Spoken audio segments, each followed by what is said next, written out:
Is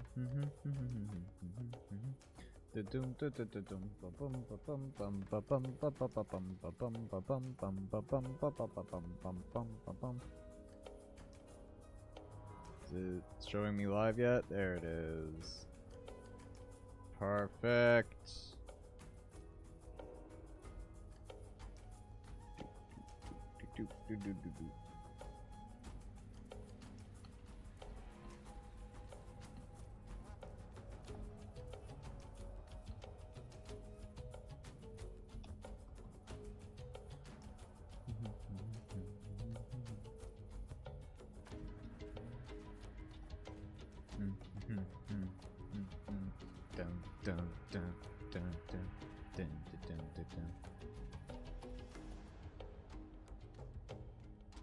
Hello, hello, hello, creature with internet. Hello, Spinosaurus 67. Hello, hello, Tyrant Reptile King. Hello, hello, Dino Nerd. Welcome in, everybody.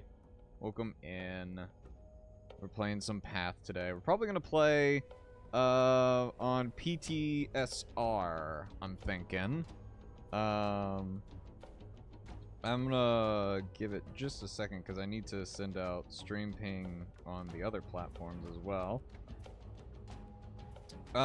So there was some really cool news that came out recently. Did you guys hear that they announced a Nanotyrannis mod? You're gonna play Five Nights at Freddy's, so you pop up the screen. Now I'm here. Well, welcome in. I appreciate it. There's a Nanotyrannis mod coming to the game pretty soon, and I'm very excited for that. Hello, hello, White Shadow Rose. Hello, hello. Hello, Zanuck. Hello, Spino. You gonna go to Dino Con, hopefully? I'm crossing my fingers and hoping that I'll be able to make it. There's a bit of an issue with it, though, and that's, due to global events, prices of plane tickets and stuff like that are going up. So I'm very, very unsure, if I will. So we will see. But, to kind of put something into perspective, that's why I'm doing these streams. That's why I'm streaming so often here on YouTube. That's why I'm hanging out with you guys. I'm hoping that I can, you know, use this time and YouTube's monetization stuff to hopefully raise the amount of money I need in order to go meet up with the guys over at Dino Con. So we will see.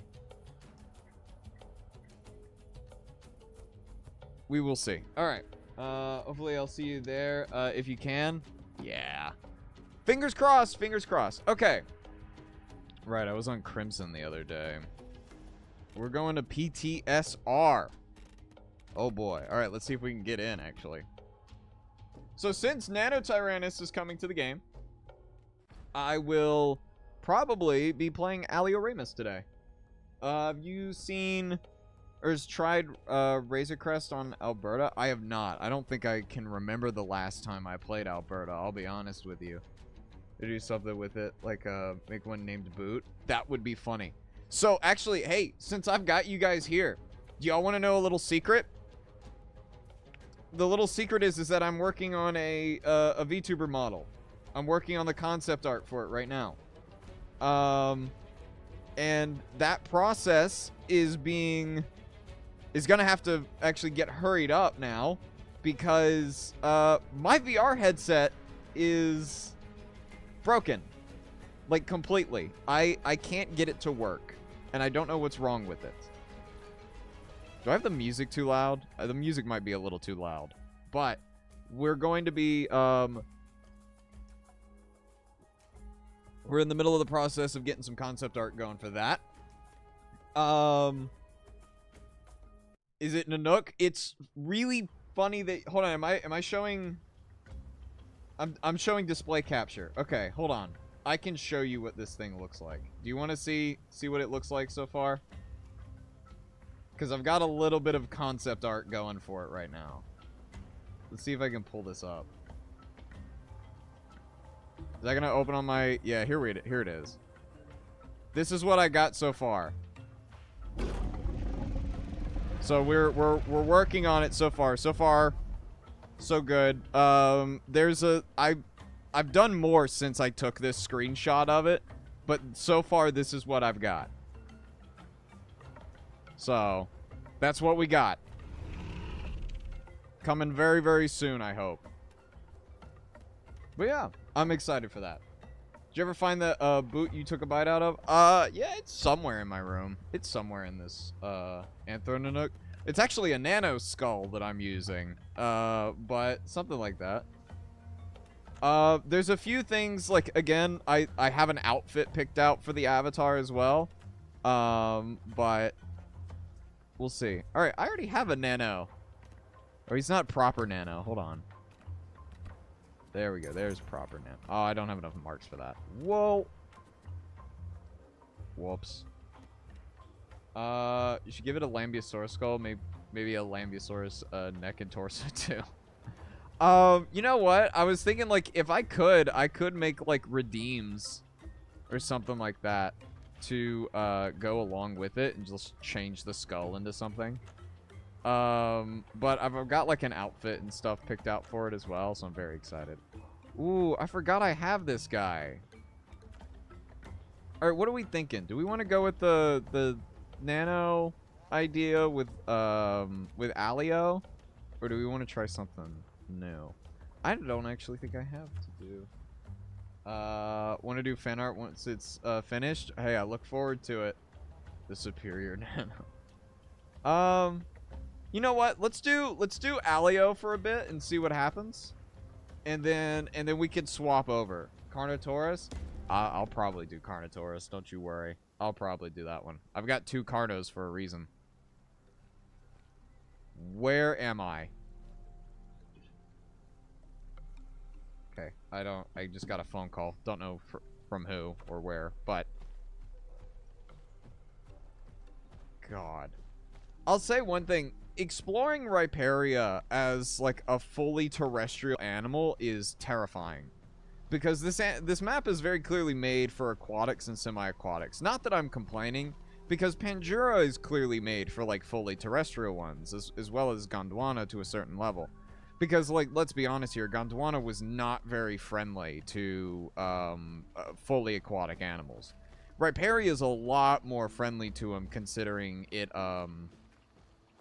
like does all the interconnected waterways and stuff like that, and you can, like, swim up waterfalls and stuff like that. But man, it really does take a lot, I would say, in terms of, like, managing where certain resources and stuff go to really get a map that feels really well balanced between aquatic and terrestrial. I don't think you need a whole lot to acclimate aerial animals. Simply because, like, you just throw them anywhere and they'll be fine, you know? Hey, look at it. Hello, Toku Society! We both made Borea Pelta of the Sore Pelta. Yeah! I think it's, Paleoplates or something like that. I forget how to say its name. But...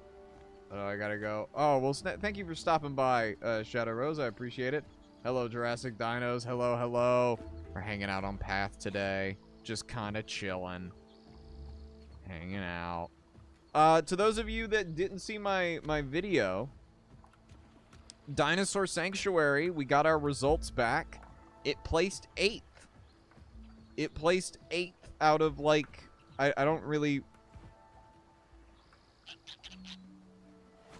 I'm gonna eat you. It's a Diplocaulus. Hold on, I'm gonna eat the Diplocaulus.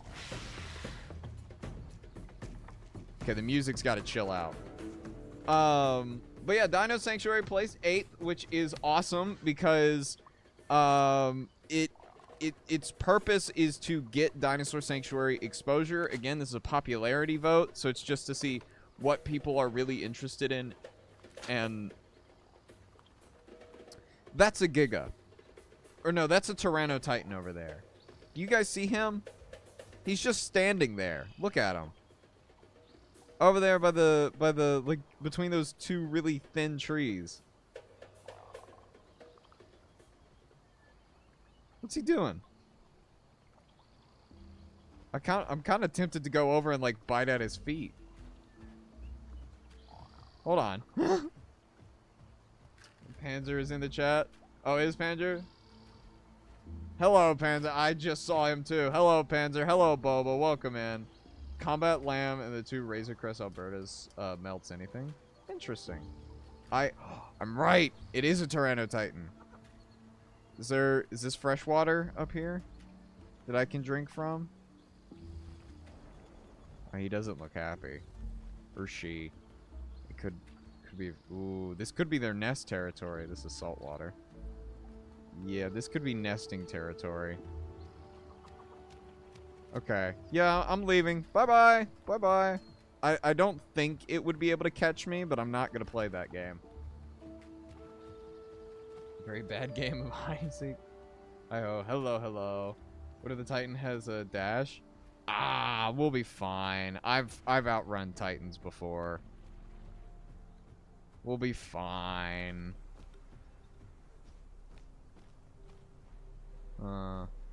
Actually, while we're chilling here, I want to see if I can get the PT skin because whoa.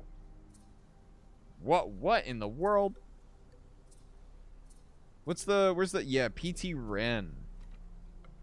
That's not bad. I kind of like this one more though. Oh, I really like that actually. Oh, wow. That's gorgeous. Okay, we're going to work towards that one. I want to get that as a skin. Why are you playing this weak dino? Because I feel like it. That's a Hats over there. Here's the thing, in my opinion. There's a video essay out there by a YouTube channel called Soviet Womble. And they make a really great point when talking about the Isle. They made a video talking about how it's really interesting that the Isle, a survival game built around dinosaurs and stuff like that, works out how to get people to play certain animals by like making the people part of the ecosystem rather than like what other survival games do. And they make a really good point that sometimes it's a lot of fun to be the animal chased instead of the animal chasing. And I kind of agree with that. So, I like playing mid-tier carnivores because you can do a bit of both. Like, I love playing Apex carnivores, but mid-tiers is like the best of both worlds. You get to be chased and the one chasing. So, yeah. Go to that question. Loving that bipods. Yeah. Awesome. Okay, so we've seen a Tyrannotitan and a Hatzegopteryx. I wonder what we're gonna say. Oh, we haven't explored the map as Alio before, so we gotta actually like run around and see what's going on. Bulky Carcharodontosaur, love Tyrannotitan. Yes, we love it. Wish there was more freshwater in Rhyperia. I agree. But I will say that there is enough fresh water scattered around that you kind of always come across. Like, if you're constantly moving, you are going to find it. Right? Like, if you are constantly moving throughout Rhyperia and you're, like, even just following the saltwater ways, you'll find fresh water. There's pockets of it everywhere. But I do agree, it's not very abundant. Which is a shame for wanting to do, like freshwater Suco, Sarco, and Spino type stuff. Not that, like, fresh and saltwater makes any difference for, like, any particular build or whatnot. But just, you know, just to kind of feel like you're staying in the freshwater and all that. I agreed to because the day me and, Bobo were playing Alberta. Chased by Rex Hats is terrifying. It was lots of fun. Exactly! Exactly! See? Weak Dino is insulting. I love all dinos from me. True, true. Volcano Islands is my second favorite POI because of how many interactions you can get between semis and terrestrials. I agree. I remember fighting a Deinosuchus as a Spinosaurus out there and having like several people like stop. Because, like, there's a surprising amount of people out there as well. But there were, like, a few people that just stopped and watched as the two of us were fighting. It was a lot of fun. How could a question? What do you think of Cratoxyrhina? I think Cratoxyrhina is awesome. It's a really cool shark. It's not too different from, like, some modern-day sharks, like, you know, tiger, white sharks, bull sharks, stuff like that. It's not too incredibly different, but I also think that's really interesting. Or I think it is interesting that an animal as old as that isn't too different from the animals we have today, because that's really fascinating. What's the old idiom of if it ain't broke, don't fix it? Yeah, that kind of sums up sharks to a T, to be fair. But they're very cool. I think Cretoxyrhina is rad. What server are you playing on? Hello, Ellie. We are playing on PTSR. Would you consider making a short about Dryptosaurus in the video? It's one of my favorites. I need to see if the Dryptosaurus mod is still active. If the Dryptosaurus mod is still active and around, I can easily do that. Okay, this is what I get for not watching where I'm going. I don't care if they're friendly. I gotta go. I'm sorry. I don't trust Megaraptors, and I think that was like... I think that was an Aerostyon. I'm sorry. I don't know who this is. Yeah. Seeing Owl jump that high IRL would be terrifying. Yeah, okay. So I've got a friend who isn't really into dinosaurs, but loves playing this game. And I think I broke their sense of scale for Path of Titans when I told them that Latinovenatrix is about the size of a person. Right? Like, we get that, right? Latinovenatrix is the size of a person. It is the largest troodontid. Right? It is at least one of the largest troodontids. Put Latinovenatrix next to any other animal in this game and realize how broken the scale is. I mean, to be fair, a lot of these animals are their correct sizes. To be fair. It's just the fact that, like, the animals themselves are just insanely huge. And I think that's super weird, super awesome. I love it, but hit how large the spider is. Yeah. Yeah. I'm not too much of a fan of the spider mod. It's interesting. It's cool. Not a big fan of it. I think it's a little busted, but yeah. I always say this, Path of Titans will destroy your sense of scale. It absolutely will.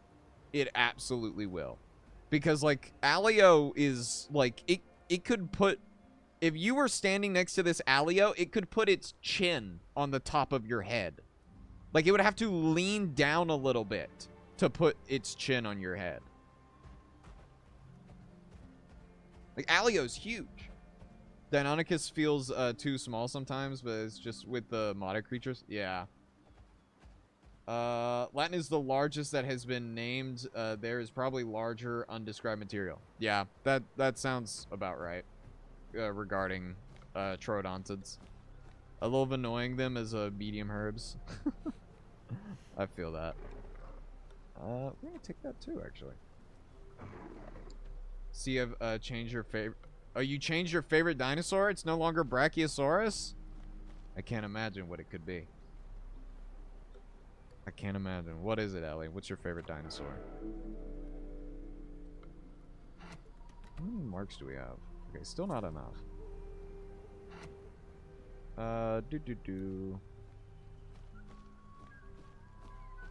Man. I honestly can't wait to see, what that Nanotyrannis mod looks like. Lurdosaurus? Ah, you and Chip the dinosaur guy have the same favorite dinosaur now. Lurdu's an interesting little fella because it is probably... It's like a hippo, but an iguanodont. Hippo iguanodont, which is just really strange. It's got them dense bones that hippos have. Same with Spino. Spino has the same, like, dense bones adaptation. Yeah, this game is not very forthcoming with its quest with marks, sorry. It's cute. It is cute. It's really cute. Lurdu is an awesome pick. All dinosaurs are awesome. Okay, so I might have actually caused a mini crash out on Twitch the other day. So to those of you who know me, Panzer and Boba have both heard this story since I was in VC with them the other day. There is a VTuber by the name of Redclaw. The stand being that low is making me nervous. It'll be fine. It's fine. I like living on the edge. There's a VTuber by the name of Redclaw who was doing a dinosaur Q&A stream, and I was like, oh, dinosaur Q&A. What should I ask? I want to ask him something. And I was like, what'd you think of Nanotyrannis before it was validated?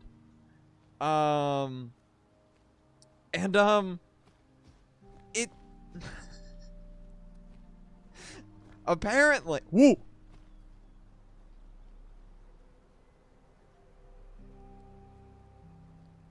Okay, hold on. We all saw that, right?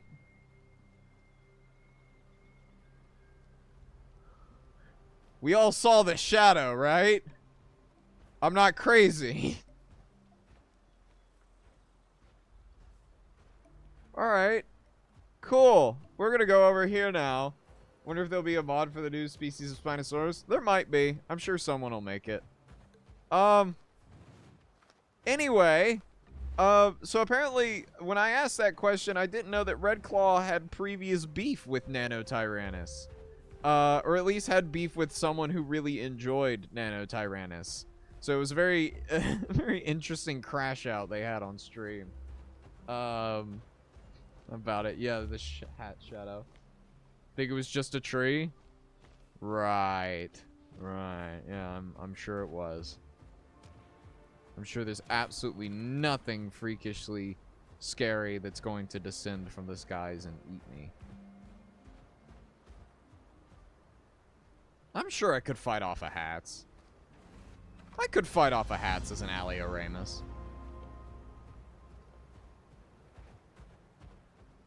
I'm sure we could fight it off.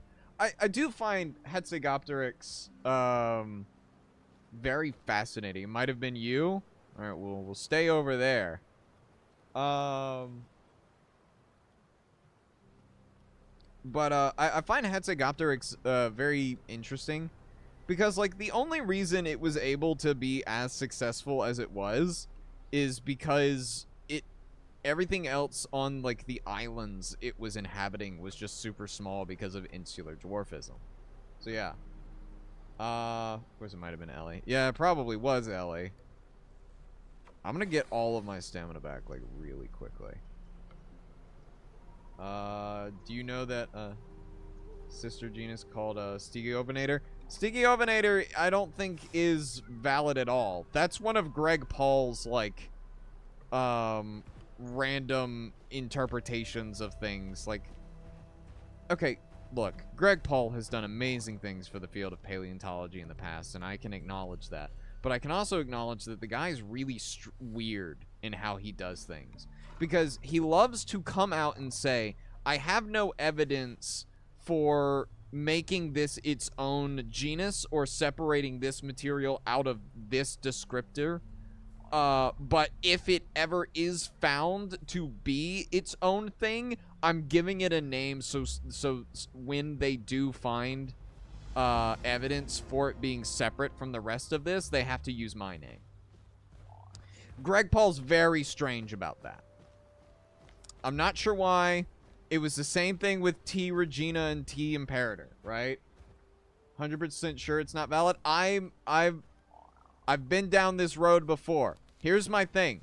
I'm gonna doubt almost anything that Greg Paul says about any new animal. And one thing that strikes me as odd for Stegovenator is that he brought it up again after Nanotyrannis was validated as, like, a possible thing. And even the people who validated Nanotyrannis were like, well, probably not. And then he tried to make Nanotyrannis Lethaeus its own thing. Greg Paul's strange. Again, done amazing things for the field of paleontology. And I will not undersell his importance to the field, but he's made some interesting choices with regards to what he has chosen to describe and name. And his methods are a little strange. So yeah. Pre-ordering the names? Effectively, yes. Yeah. Isn't Hatzegopteryx the only pterosaur to be considered a top predator? Well, you have other pterosaurs like Quetzal that are obviously contenders for, like, being really, like, successful predators in their area. It's just that Hatzegopteryx was uncontested. It was living in a place that, like, didn't have any large carnivores that it had to compete with.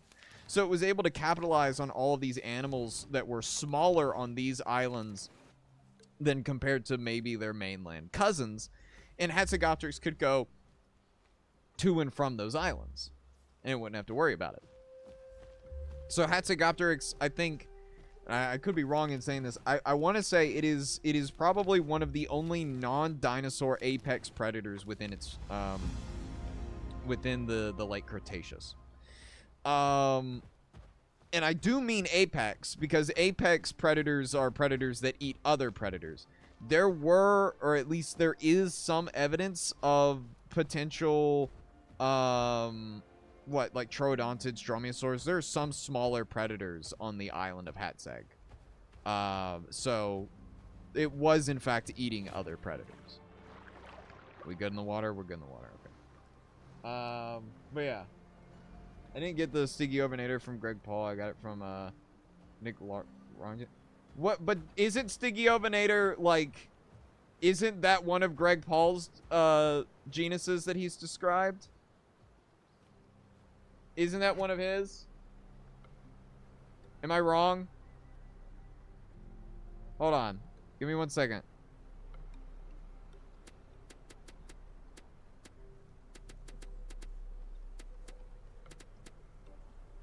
Stygiovinator. Known as a dubious, yeah, dubious genus.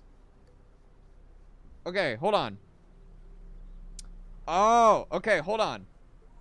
Hold on. I might have been slightly off. Okay, Stygiovinator was classified by... There are 3 names here. The only one I can pronounce is Ford in 1995. However, it seems that Greg Paul had something to do with the naming of Oblisodon, which is seen as synonymous with it. So there's...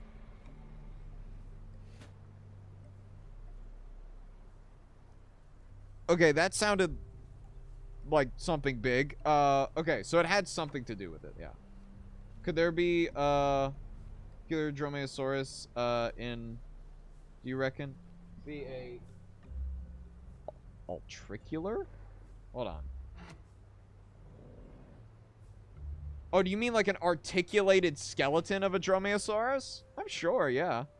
The pack or want to be solo? I mean... Ooh. I gotta go. I heard footsteps. I gotta go. We're gonna go down this way, actually. I heard footsteps, and I don't mess with that.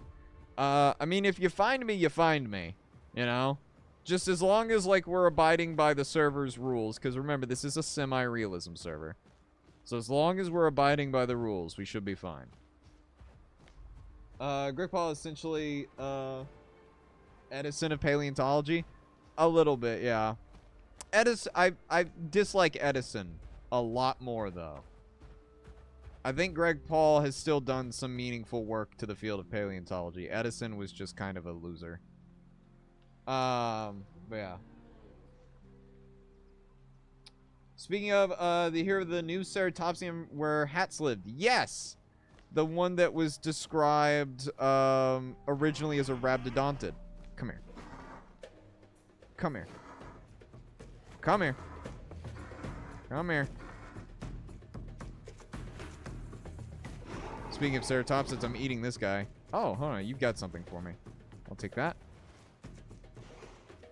Shiny scales. Thank you. They'll tell Lakota I'm behind him. I will eat you! Do, Stirring dens not work on that server? They should. It's just that some of the dens are owned by Platyhystrix, and Platyhystrix is weird and likes to pop out of the dens before you disturb them. If you get add a dino to the game, what would it be? It'd definitely be Nanook. I know that we have 3 Tyrannosaurs already. I understand that we have 3 Tyrannosaurs. But I want Nanook. I want my boy. Or here's what I would do, actually. Let's turn this around in a different way. Instead of adding Nanook as its own separate animal, why don't we update Desplatosaurus again? We update Desplatosaurus to have the current species, right? We'll do like Wilsoni or Wilsoni, and then do Gorgosaurus as an alternative species and Nanook as the other alternative species. You like add feathers to the Nanook one. Oh, come on. You loser. Come here.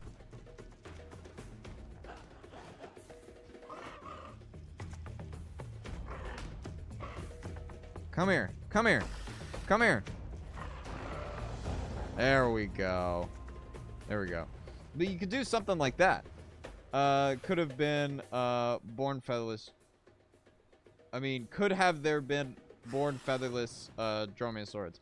Possibly. Oh, that's a Parasaurolophus. Maybe. I would definitely say that that depends upon where exactly they're being hatched.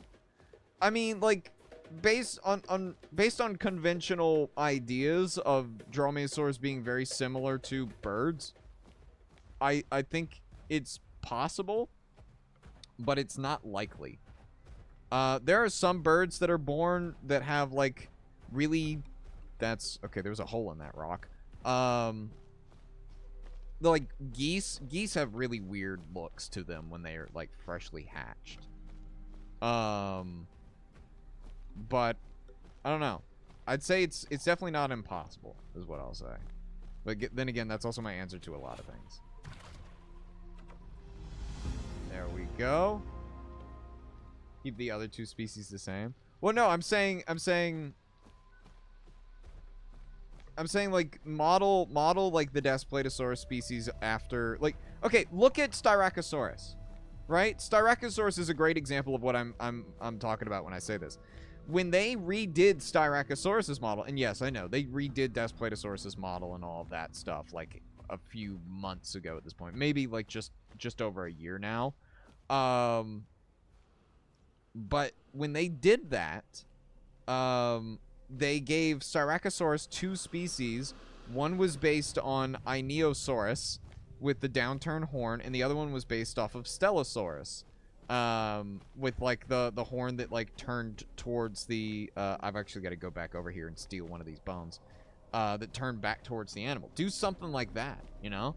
I mean, Barsboldia's species were like that as well. One of Barsboldia's species is based off of Edmontosaurus, and the other one's based off of like Ouranosaurus, or has a sail like Ouranosaurus. I don't know if it's actually based on Ourano, but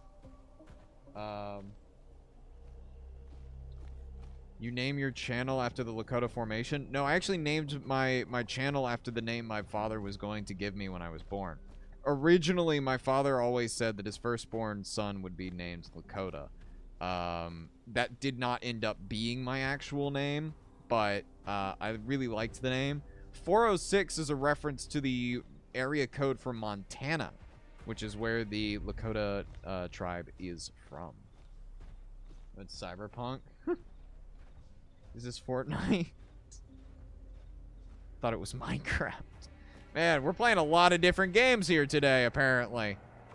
Everyone came here to watch a different kind of stream. This is Terratech. That's funny. Okay, cool. Alright, so we have enough to at least unlock the skin now. We're gonna need to do a few more quests to actually get everything else, though. I think we're gonna move north. We're gonna move north to the Volcano Islands. This isn't an IRL stream? I know. Have you noticed how good I'm getting at piloting drones? Actually, you know what? I could probably do this class. I'm getting really good at piloting drones around this, like, around this, like, forgotten island in the middle of the Pacific somewhere, you know? Oh, I know it's Tetris. I thought this was the Mass Effect stream. I think I missed it. Mass Effect was yesterday! Mass Effect streams are on Tuesdays! Besides, Panzer's not here. Panzer would be here if this is a Mass Effect stream. You shouldn't move to the North Volcano Islands. Why not? Why shouldn't I? Ellie, are you waiting for me up there?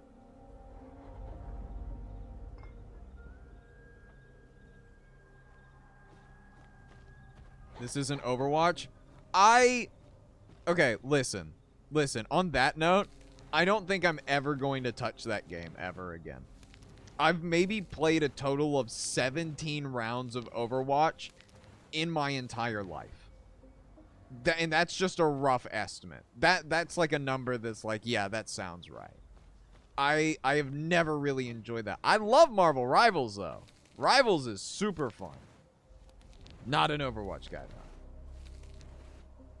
You should make one of the species of DAS be modeled after Thanatos Thalistes, as they are members of the Daspletosaurinae. Do they have like a whole tribe to themselves? Give me 1 second. I didn't know. Do they have? Does Daspletosaurus have an entire little tribe to itself? Yes, it does. Huh? Interesting. I guess that makes sense. Yeah. Yeah, that makes sense. Yeah, and it's the... Oh, Nanook sits right outside of it. That's interesting. Huh. And I never really gave that much of a thought. Interesting. Very interesting. Love learning new things. There's a lot of little tribes in the Tyrannosaur family. Heard the Gorillaz album, The Mountain? I have not. Also, hello, Kanati. How are you doing? I thought this was Power Rangers Battlefield. Oh, Lord.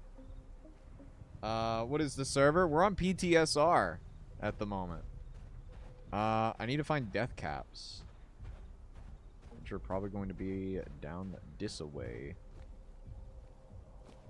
At some point, I need to think of, like, Actually, I tell you what. Since I've got a whole bunch of you here right now for stream, here's my question for you guys. We're doing another stream on Friday. Give me a list of games you would want to see me play Friday, and I'll put all of that to a vote on Thursday. Here we go. Here's some death caps. Hello, Monster King. Hey, Monster King. I gotta tell you, you are doing God's work. I really do appreciate you a lot for like the little fan art that you have done for Paleopod. You're awesome. Love you, man. Never change. You're awesome. Question for you. You think Allosaurus could have been an ancestor to Acrocanthosaurus? Not a direct ancestor, but they are cousins, as they're both allosauroids. Mod for Lythornax. Gorkin. Yeah, that'd be really cool. Confused Ancestre is solo or multiplayer? Well, we're in multiplayer. But we're just kind of running around solo at the moment. Okay, so I think we should... Yeah, here we go. I want to get this skin. There we go. Alright. Ooh, I like that. Okay. Okay, yeah, we'll get a little bit of red on there. Do a little bit of... Yeah, okay.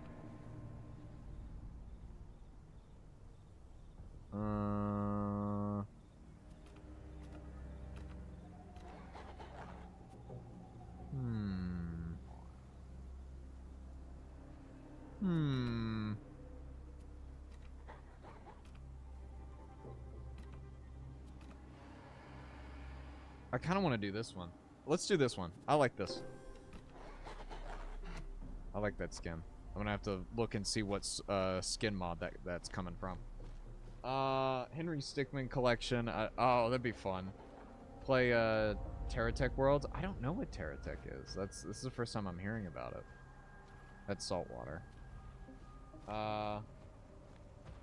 Game votes. Oh, for multiplayer, anything really. I mean, like last week's votes were Path of Titans, Jurassic World Evolution 3, Prehistoric Kingdom, or Helldivers. Helldivers 2. So it's literally just whatever you can think of.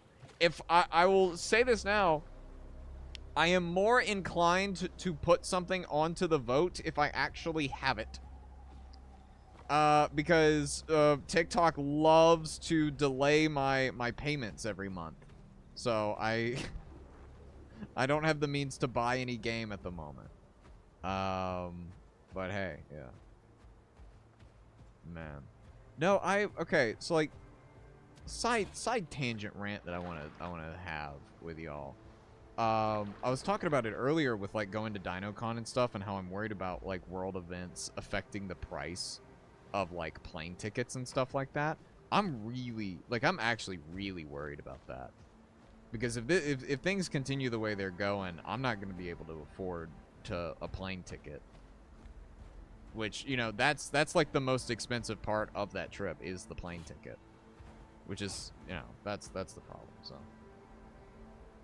whatever. FNAF, I can do FNAF. The no internet dinosaur game on Google is a good idea. Be a bright color so I can spot you. No, I don't want to do that. Try this niche game. I don't know if you heard of it, as Path of Titans. It's got like 2 players, including me. I see. Interesting. I like your ideas. Okay, we went to Tailbrush Coast instead of that. Don't currently have a game in mind, but would you be opposed to me getting you one on Steam? If you get me a game on Steam, I'll play it. Just as long as it's not like... The only M-rated games I will play are ones that I have already played in the past, and the ones that I know are good. Mass Effect is like... Okay, and I was saying this on the Mass Effect streams. Mass Effect's an M-rated game. But I know Mass Effect is like super good, and it's well worth it. So, that's like... Cuttlefish bone. I don't remember Cuttlefish being that big. But yeah. You play Call of Duty Zombies? I haven't played that in... God, years maybe. Last time I played COD Zombies was maybe back in COD Cold War. I wasn't... the Zombies game mode was fun, but it was never really something I was like super into when it came to COD. One of the best dino games to Nanotyrannis. Sounds good. I'll look for one. I'll keep it T15. Yeah, sure. I've been thinking about doing Baldur's Gate recently. Like, once I'm done streaming Mass Effect, I might do Baldur's Gate, because I love Baldur's Gate 3. But truth be told, I don't know if I've ever fully finished it. Because the first act of that game is already, like, super good. So, I don't know. I just get wrapped up in making new characters, trying new builds and stuff like that, and, like, checking out armor and stuff like that. That game's super fun. It's so good. But yeah. You got the greatest idea ever? Okay, let's hear it.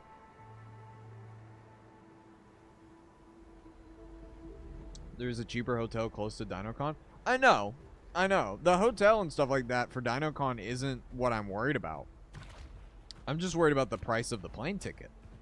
That's the main thing I'm concerned about. Because if I can't get the plane ticket, then nothing else matters. It doesn't matter if I can afford a hotel room or a week pass to Dino Con. So, Dead by Daylight, that could be fun. Play drumroll, Carnivore's Dinosaur Hunter, that would be fun. 500 hours in Baldur's Gate 3, made it to Act 3, never finish it either. See, you and me, we're pretty much the same person. Kanadi and I, we're just the same dude. I'm talking to myself in my own Twitch chat. Or Twitch chat, YouTube chat. At minimum, the plane ticket will cost that. Oh yeah, I know. I know it's gonna cost me like a lot of money. That's what I'm saying. That's like where the bulk of my budget's gonna end up going. The rest of everything else will, like, combined will probably be less than the plane ticket. And that's what I'm worried about. So we'll see. Phasmophobia with Lizard Dude and Triassic. That would be fun. I've never played Phasmophobia. I heard that it got an update recently too, so that could be fun to do.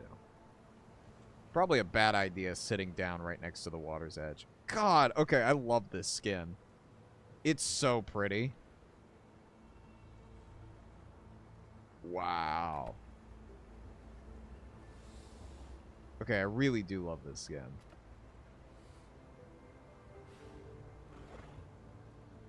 That's so pretty. I love that. I'm too British to go to Dino Con. Hey, full stop. Do you know where Dino Con is being held? It's in Birmingham. It's in the UK. I play Phasmo. You better let me join. Yeah, sure thing. Have you seen the bush skin on bars? I have not. But now that you've said it, I kind of want to go and take a look at it at some point. Okay, you know what? We're going to find somebody. I'm going to let my hunger drop more, and we're going to go find someone, and we're going to eat them. So we're going to find someone and eat them. It's fun. I played it with Dino Guy and Dripto last year. Ooh, that would be fun. I'll have to see. If I'm doing a game that requires multiplayer, I do have like a limited amount of time that I have to get people to do that with. Cause I remember like last Halloween, I tried to get some people on Repo, and everyone was doing something for Halloween, so there's 1,500 marks. I'll have to give that a look. Good luck surviving Birmingham. Full stop. I don't think you realize where I grew up. Well, growing up where I did, you could list off the caliber of bullets being fired in the street every night. There's a game my parents used to play before going to bed at night. They'd list off, it's like, that was a 9mm, that was a 45, that was a rifle. So I doubt Birmingham will be much of a problem for me.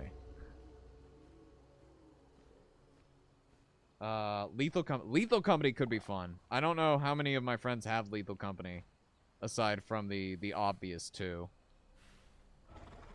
Isn't bad compared to any city in the States. Yeah, I bet. I'd love to go to DinoCon, but not only can I not afford plane tickets either, I'm volunteering at another convention in PA that weekend. Ah, I see. I'm hoping. Again, hey, if you want to help me out, I did finally get super chats turned on. But yeah. Of course you're not obligated to. I don't want to make it sound like I'm begging here. I'm not. If you want to help out, it's appreciated. But if not, hey, I get it. Money's tight right now. The world's not a great place at the moment. But you know what we got? We got a bunch of dead lizard birds that we can fascinate ourselves with.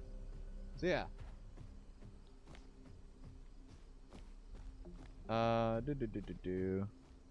Oh. Okay. So this Citrus Forest tends to be where I find a lot of people. So we're gonna see if I can find a lot. Ooh, Coastland Swamp was. Oh well, it was busy a second ago.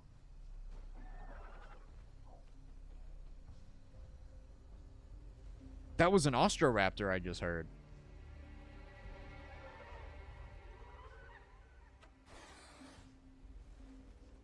There's an Austroraptor over there.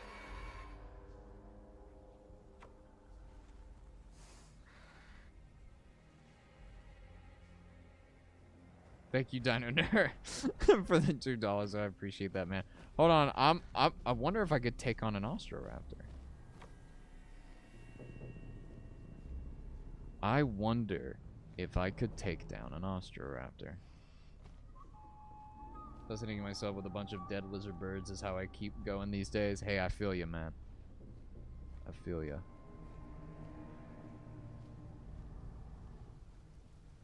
There's a Spinosaurus up here. I wonder if the Ostros are fighting them. Luckily I have a... I live in the middle of nowhere. Hey, yeah. Wish that was the same for me. So weird watching someone play on a... I'm not on officials! Well, we're not on officials here. There is a, what sounds like a Deinonychus behind me. Yeah, I see it. If it gets too close, I'm gonna eat it. But I kind of want to gun for the Osteoraptor. And it sounds like they're fighting over here. Or at least are going to be in this direction.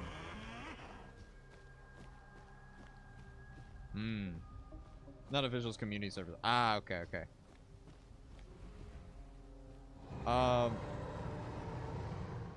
Ooh. Okay, a lot of stuff going on over here. What is going on?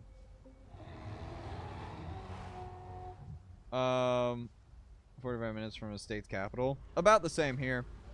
Here of the new Hadrosaur, Cryptohadros. It lived in Romania. It lived with Hatzegopteryx. Very interesting. I've not heard too much about that, no. But interesting to hear about.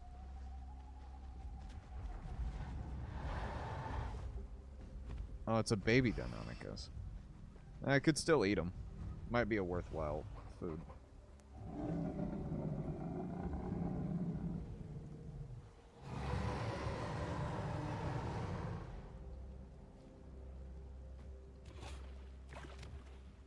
Okay, so they're in combat with the Spino. So I'm not going to touch them, because if I do, that's third partying. And that is against the rules, because this is, again, a semi-real observer. Whoa! Anodontosaurus. What's up? Not touching that one. No, thank you. Let's just get some water and mind our business. Did you know when you aren't asleep, you're awake? Wow. That's incredibly insightful. Thank you. I had no idea. Okay.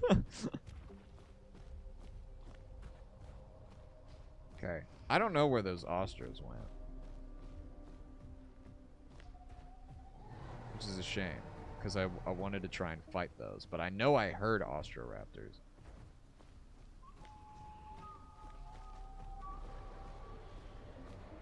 Ooh. Is that an Acrocanthosaurus I hear over here?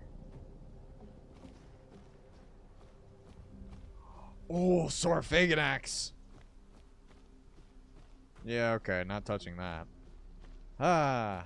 What was it I was saying earlier about being chased / the one chasing? Yeah, that's... Ooh. In the spine of stomach. Should have brackish water in the game so it gives thirst debuff, but not as bad. That would be interesting. Today would have been my birthday if I was born today. Fascinating. That's... I don't know how to respond to that. I'm gonna be honest.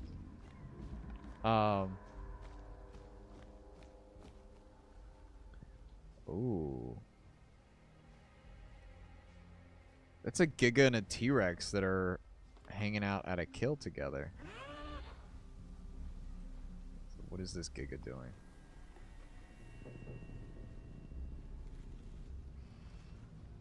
These are not fully grown, are they? Or is Alio just that big? Is Alio bigger than I give it credit for? That Deinonychus is getting a little close. I want to eat him. Alright, well, Citrus Forest is looking pretty crowded. So here's the issue with what I was saying earlier about being like the mid-sized carnivores. Not a lot of people like to be the ones chased, it would seem. A lot of people are very defensive and don't enjoy dying in this game, which is really silly to me. Because this game is not nearly as punishing as, say, like, the Isle is about dying. You just get sent somewhere else and you lose, like, 2 minutes of growth. It's fine. You get it back in 2 minutes. So that's always felt a little silly for me. So you're not going to see a whole lot of small herbivores, which is a shame because I wish the game gave more incentives for people to play smaller animals. Or maybe not smaller animals, but like something that's not like super defensible and its main form of like main form of defense is running away, you know? ACM spin is in the Acro. The best Carcharodontosaurid ever to exist, and there's a ton of features and differences that make it so much better than Giga and Carcar. You know what's interesting to me? I said this on the podcast, and I'm going to say it today, right here, once again. I made a video where I talked about the big three of carnivorous dinosaurs. Oh.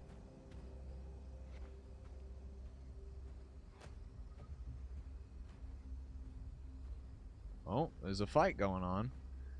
Where I talked about the big three of carnivorous dinosaurs. And one of the ones that I said Giga, Rex, and Spino, right? I had so many people that were like, what about Acro? What about Carcar? And I'm like, okay, I get why you're saying that.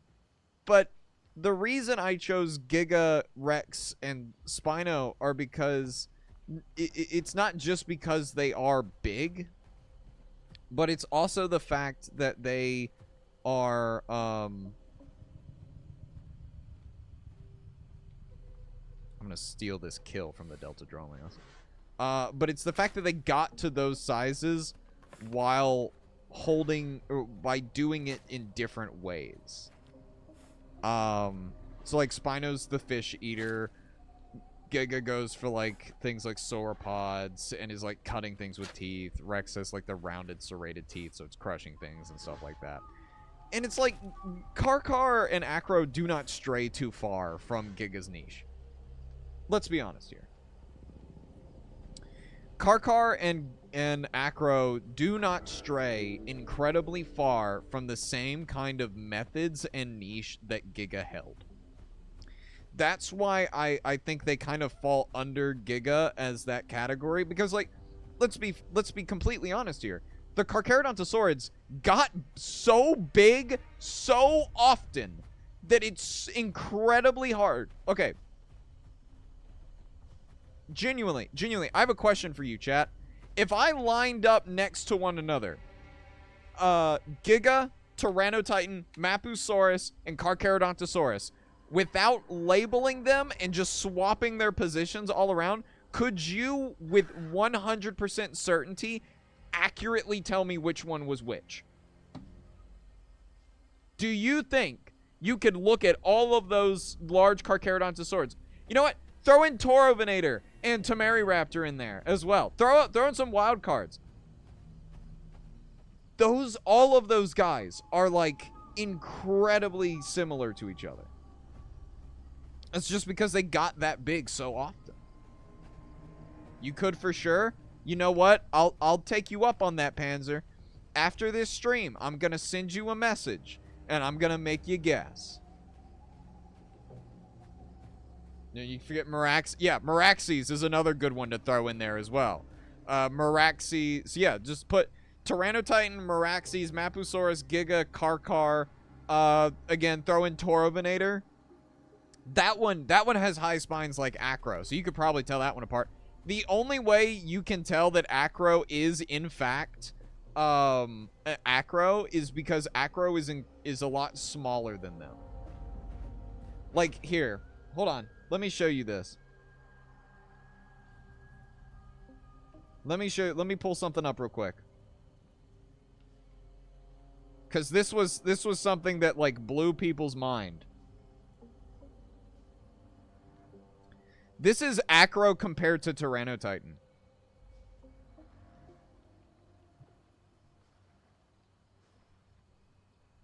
Acro is not as big as people think it is.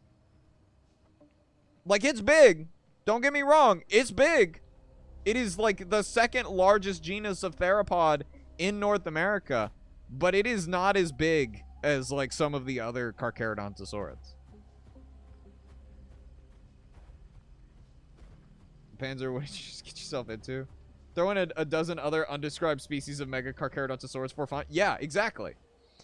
This was something that like people were talking about in the comments of my Big 3 video. It's just like how often Carcharodontosaurids got that big. And people were disagreeing with that person who was saying that, and I'm sitting there and I'm like, no, like they're right. Like they're right. Carcharodontosaurids got huge. And it's just because they had way more time. Like, you gotta remember that, that, like, tyrannosaurs only really show up. Like, true large-bodied tyrannosaurs only really show up at the, at around, like, 84, 87 million years ago, somewhere around there. And then, like, only 20 million years later, you have the emergence of something like T-Rex. Right?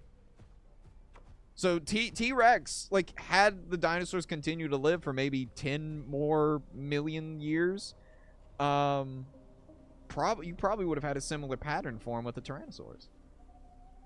Acro still cooler? Yeah, you know, that's fair. Get hasty now. Acro has scoliosis. Acro's cool. Don't get me wrong. Whenever I critique an animal, I am not critiquing the animal itself. I am critiquing the interpretation that people have of that animal. And I wanna make that clear. I am not critiquing the animal. I'm critiquing the interpretation people have of the animal. And why I think certain interpretations are maybe a bit too much or too little in some cases. So Acro is just objectively cool. All dinosaurs are objectively cool. Every animal on this planet is objectively cool. Well, there's a few parasites that, well, I suppose you could say those are fascinating either way. So, redwoods. Okay, so we've kind of explored. Okay, redwoods is also pretty busy. Let's see what we can find. I can probably tell the difference between a bunch of abelisaurs. Hey, I don't doubt that. The abelisaurs got a lot going on. They're like in a similar situation to the Carcharodontosaurids. Because, like, here's the thing. You know what's really cool about the abelisaurs? You see, when the Jurassic comes to an end, you have 3 main families of theropods that seek a continuation into the Cretaceous. You have the 3 families of the allosaurs, the megalosaurs, and the ceratosaurs. Now, here's the thing. They all survive into, or not the families themselves, but their relatives survive into the Cretaceous. The abelisaurs surviving as the ceratosauroids, the spinosaurids surviving as the megalosauroids, and the Carcharodontosaurids surviving as the allosauroids. After the Cenomanian extinction event, which killed off the rest of the Carcharodontosaurids and the rest of the Spinosaurids, the only lineage left is the ceratosauroids with the abelisaurs. So the abelisaurs are really long. They have a long history. It's really fascinating. Thoughts on the game Scorn? I haven't played it, but I know a friend that has played it, and she thinks it's really cool. So I'm in the opinion that it's whoa.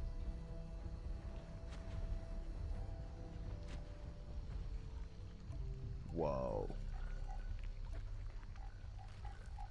I can't tell you the last time I saw an Argentinosaurus. That's Dilophosaurus, Carnotaurus, Deltadromi. Okay.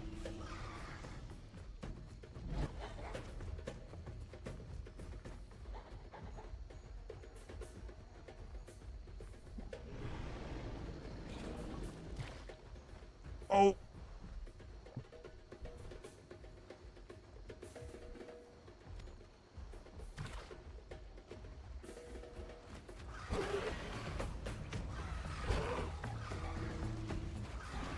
Okay.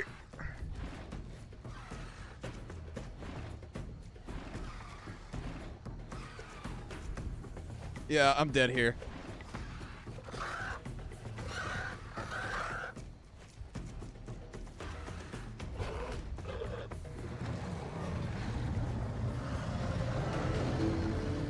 Oh, they're way too close to the other guys. Oh well. Oh well. Where's my adult Carno? Yeah, Riker. Here we go. Hello, Nanotyrannis. Hello, hello. Oh well. I said we'd play Carno after that, so we gonna play some Carno. We'll do that. Tail. We've already got, yeah. Might as well. Legs. We'll do long distance runner. Lunge. Do I want to do lunge, juke, or dodge? We'll do dodge. We'll do charge is 3 here. Actually, no. Hold on. We'll do charge. Frustration. Perfect. Perfect, perfect, perfect. We are... server's about to reset, though. That's okay. Do they nerf Carno's speed, or am I just going uphill? I might just be going uphill. Oh, well. That across the pond? Oh, were you already there? Whoops. Who else in the server? Ellie's not here. Boba's here. I don't think Panzer's not in here. Okay, well I know Boba's in the server. Holy, very late to stream. Well, we've only been going for about 1 hour and 6 minutes now. So we've only really been going for a short while in the grand scheme of things. Man.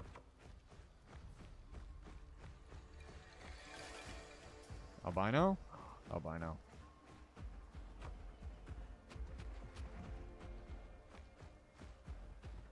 There it is. Come here. Come here. Come here. Oh, I hate this rock. Come here. Come here. Come here. Die, lesser mammal. Die. Why is the hitbox on my head so weird? Where is my hitbox? Oh my god. I love this model. They did so good with the new Carnotaurus model. Been downloading Arc DLC? I see. It's been hours. The sausage, I know. Have you played Warframe? I have played Warframe. I've never been able to stick to it. I have so many friends who are really, really, really into Warframe. But, okay, I have 2 ideas as to why I could never get Warframe to stick. And my first idea as to why is that actually we're gonna head back down to Citrus Forest. I know the server's about to reset, but we're not gonna go back up there. I don't want to go back up there. I have okay. I played Destiny 2 a lot. As in, I had several thousand hours in Destiny 2. I got into that game and it sucked me in, and I wasn't able to get off of it until Final Shape came out. Final Shape came out, and I said, all right, I'm putting the controller down. I'm not playing this game anymore.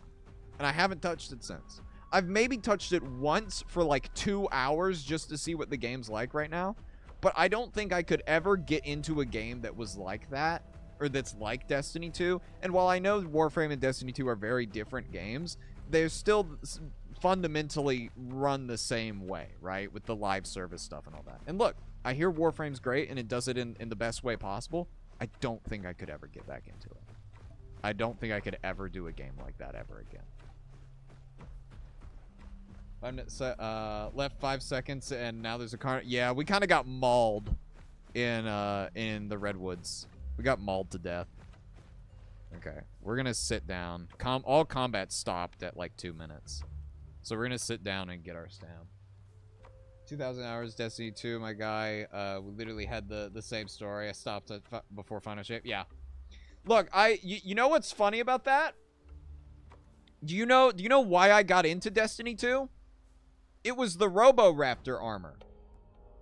They introduced armor designed after, like, the Hunters got armor that was based on a raptor. And the Titans got the T-Rex, and Warlocks got Triceratops for some reason. But I saw that armor, and I was like, I gotta play Destiny 2. And then, yeah, that happened. Ah. Where's my drinks? Ah. But yeah. No, I loved that game. I really did. And I really loved the community with it as well, but you know, things change. That's okay.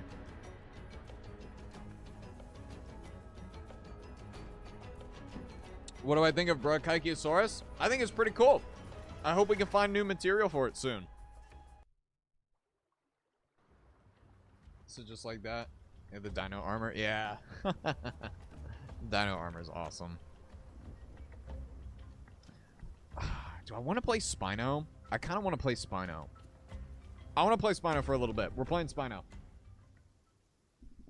Oh, this is after I got...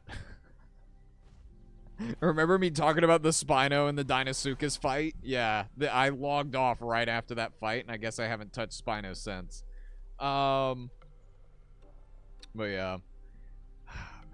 I'll have to one day go through like all my old Destiny memories on stream with you guys, because there was a lot. I had a lot of fun with that game. There's a dungeon.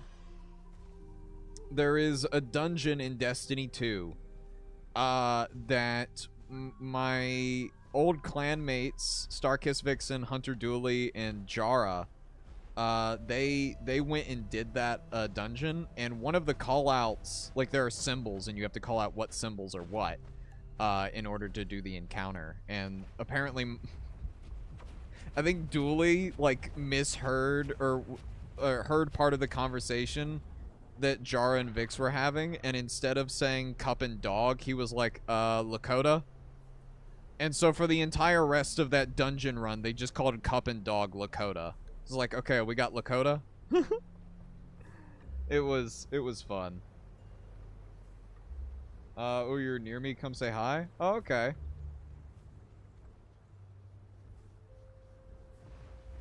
I did hear a Lurdu, if that is you.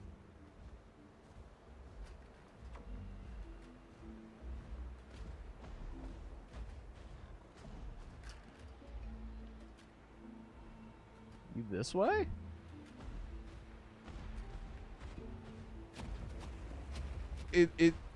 I hear a Lurdu call that's like just out of range of my... Oh! Look, it's Ellie! Hello, Ellie. You know what's really fun about Lurdusaurus? Lurdusaurus is the only playable in the game that can drink salt water. It is the only playable in the game that can actually drink salt water. Because it can sneeze out all the salt. It's what aquatic iguanas will do. They'll like sneeze out like the salt that they drink. The Leviathan raid, that was fun time. Ah. My first raid was Vault of Glass. I think every new Guardians raid is Vault of Glass though. If I'm being honest with you. I'm not going to be able to catch that thing as a Spino. I'm not even going to try. But yeah, my first raid was Vault of Glass. And that was a lot of fun. I did not understand the concept of a raid. Back when I first started. But man, was it interesting. Still probably couldn't tell you how all of those encounters work. Making a tree of evolution for dinosaurs, in my room is already taken up by sticky notes and dinosaur names on them. Ooh, that's gonna be fun. Hey, let me know where you end up putting Mega Raptors, because we're not sure where they fit in. Yours was Crota's End? Ooh.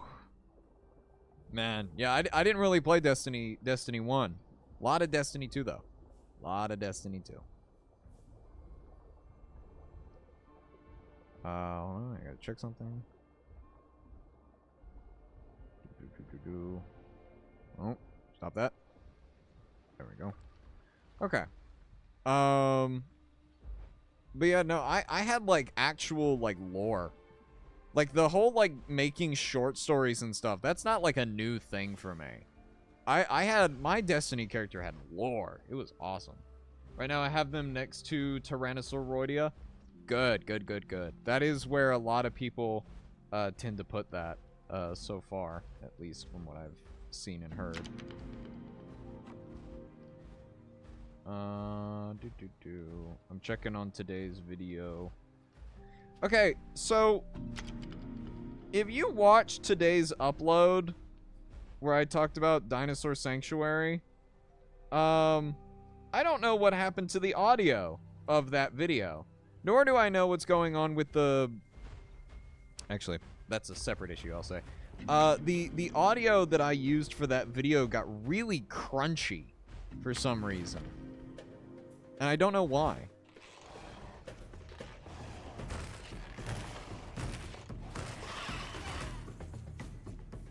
All that for a single crab. Anyway. Okay. Lore, is that a FNAF reference? Ha ha ha. Okay, so I'm gonna vent about TikTok for a second. Because here's something I've noticed. Ever since the American branch of TikTok got sold, TikTok has been trying to get me to pay for views so incredibly often. And here's what they're doing. And I'm going to let you guys in on this if you don't, like, upload to TikTok. I'm letting you guys in on what's happening.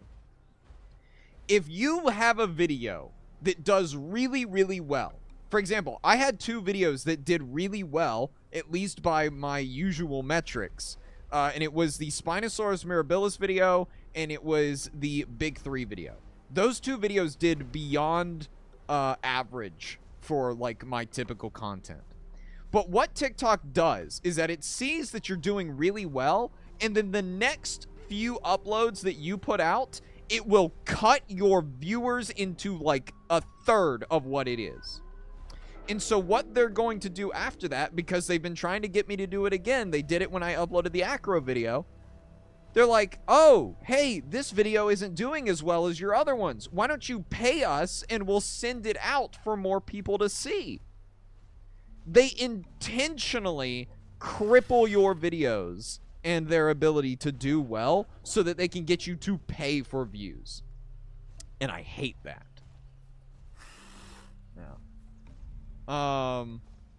Favorite Ceratasauroid. Ooh, hard for me to pick. I like Pycno.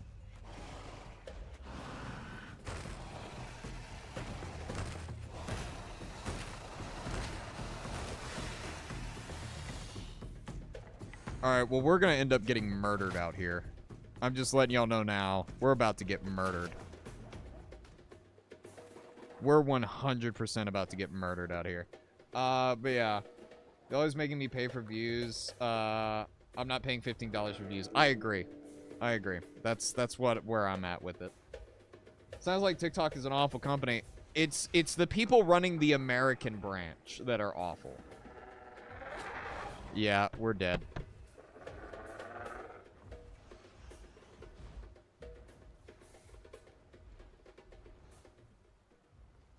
Ow. Alright, well, I got nipped by something. But it's more or less the American branch that's doing the awful parts of it. So it's not even so much like the company itself. There would have to be Spinotropheus. Very interesting. Yeah. I don't know if I know about that one, actually. Well, while we slowly get our...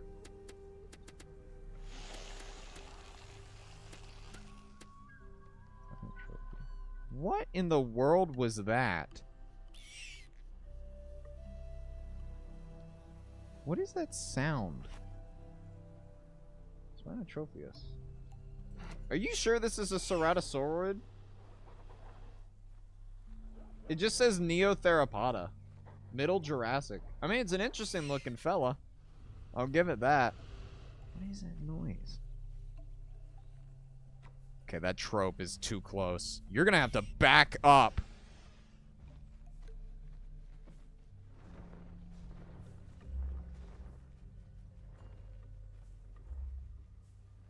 Okay, I don't know who that trope is, but I feel like they're stream sniper in some way. I don't know what they're doing. There's a thou? That looked like a trope. All socials nowadays are scummy right now. Trying to it gets to a particular point, I may just post on a website exclusively. Don't care if I can't make money off of it. That's... Yeah, I get how you feel. I'm the same way. It's just that... Okay, here's my thing. Sometimes I can tell. Sometimes I can tell when a video isn't going to do well. But I still put it out anyway because it's still one of my videos and I'm still happy with how it turns out. However, there are some times where a video does do well. And when that happens, there are some times where I can tell that it wasn't meant to. And that TikTok tried really hard to cripple it. So when that happens, when I can get a video to do really, really well, even when I know TikTok was trying to cripple it, I'm happy with myself. Yeah, that's definitely a trope.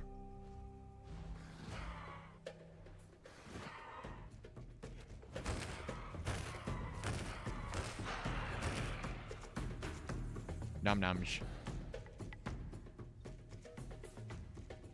Nom noms. I got a turtle. There we go. Look at that. It's a Noasaurid, I think. I think they are weird, and we have... It doesn't say Noasaurid on the thing though. It just says Neotheropoda. It yeah, it just says Neotheropoda. Okay, so in 2002, cladistic analysis by Paul Sereno found Spinotropheus to be a sister taxon to the Abelosauria. In this study, only the data from specimen was considered. Subsequent studies have recovered it as a basal ceratosaur based on this specimen outside of Neoceratosauria, more closely in the evolutionary tree to Elaphosaurus. Or Elaphosaurus, sorry. According to Carino, 2012, this taxonomic basal Tyrantium, Spinotro believed that the holotype and the paratype specimen of Spinotropheus lack ceratosaurian features, unlike this specimen, which they consider a ceratosaurian, and suggests that Spinotropheus might be a basal Tanarin. I don't know that name. In their 2020 description of the Abelosaurid Spectrovinator, recovered Spinotropheus holotype, sister taxon to the Averosaurustra. The reference material was found in the clade of... Okay, so they don't know where this thing is. Maybe the basal-most Noasaurids is found in a clade within the basal-most. Okay, so this thing's taxonomic placement is just really weird. Is what I'm hearing, and I... Hello, small critter. Are you hiding from the trope? Is that why the trope's not getting any closer? I feel I'm being used as a meat shield. Just smack the turtle to death? Yes, I did. I did smack that turtle to death. You know what? He probably deserved it, too. All those turtles are hiding something. They're ninjas, don't you know? Oh, there they go. Wadiosaurus over there. But yeah.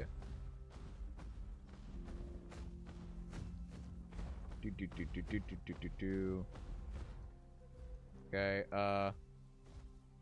what is that trope doing? I don't know. Also, thank you, Dino Nerd, for the super chat. I appreciate that, man. You're a real one. I really do appreciate you. If I see the trope again, I'm gonna try and knock it out of the sky. We'll see what we could do. Actually, you know what? Did you guys see that they're giving new skins to Spinosaurus? So we've got this one, right? The Scarlet Throat PT. This one was super cool. And then these are, Vita. Ooh. Whoa! Wait, I actually really like this. That's so cool. PT is doing, more... You need to get out of my space.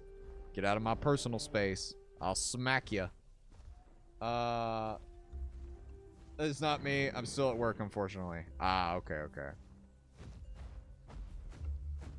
But PT is doing more skins for, they're doing more skins for Spino. Did you guys see that? Hold on. I want to show you all this. Check these out.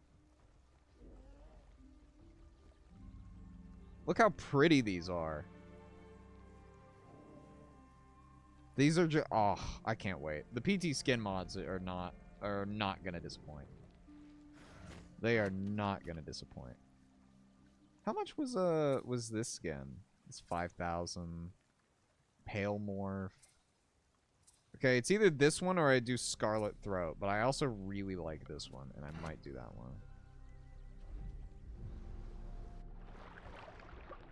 Alright, so let's just do some quests. I like the mutation skins. Yeah.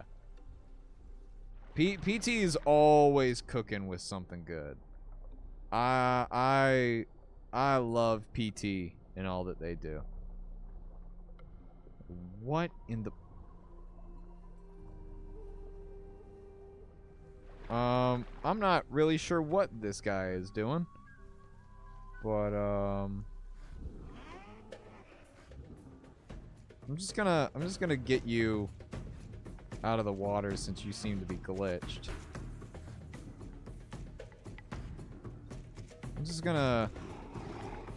Okay. Cool. See you later. The Paleopod got to play D&D with a separate DM. What class do you think everyone would play? I think, based off of my assessment of them, I think biology would play a bard. I think Dino Guy would probably play a fighter or like a paladin or something. And I would probably play either barbarian or rogue. I couldn't speak for what species they would play or what race, but those would be like what I would pick if I were making all three of us into like D&D. Well, I guess I wouldn't give myself barbarian in that case, but I do really love playing barbarian. I suppose I would make myself like a ranger or like a rogue. And I hope you're having a sweet weekend. Thank you, Wild World. I really do appreciate it. Thank you so much. I really appreciate it for the 5 gifted. Why do I say 5 gifted? This isn't Twitch. Why do I talk as if this is Twitch? I haven't streamed on Twitch in like 3 years. But I appreciate it, man. Thank you so much. But yeah, we're having a good week. I need to look and see what... I'll probably put that, because what it's Wednesday now. So I'll probably put the vote up tomorrow afternoon for what we'll be playing tomorrow. Hopefully I'll have a video for tomorrow as well, but I make no promises for that. Thursdays are usually my universal off day. So, yeah. There we go. Okay, cool. Avert fertility. I agree. Man.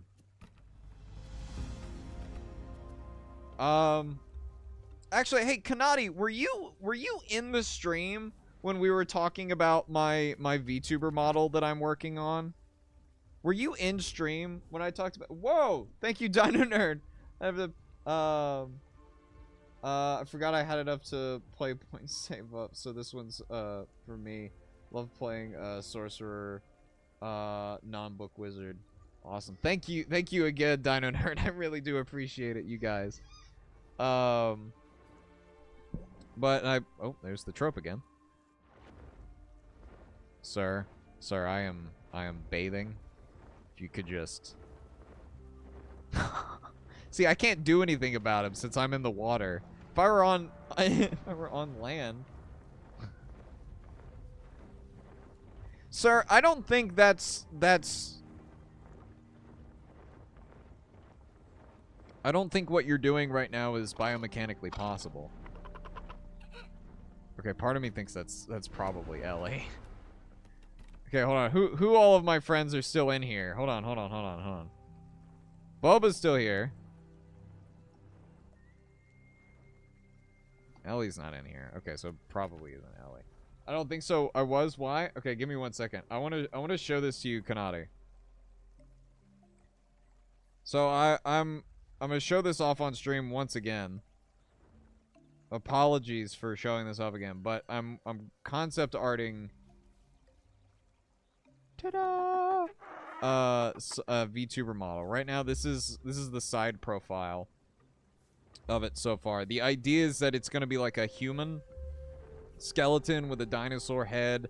I'm working on the hands right now, the hands reference images.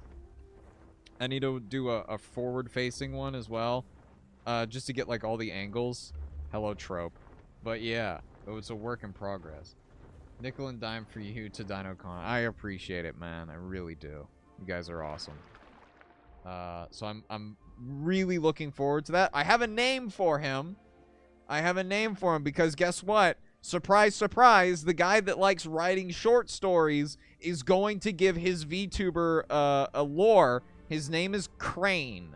Spelled K-R-A-I-N. Crane. Oh, okay. The trope is really likes hanging out with me. So I'm really looking forward to it. I'm also not the trope, well, I'm the Diplocaulus. Oh, okay, so you're the Diplocaulus I was saying. I don't know who the trope could be then. I don't know who else is in the server.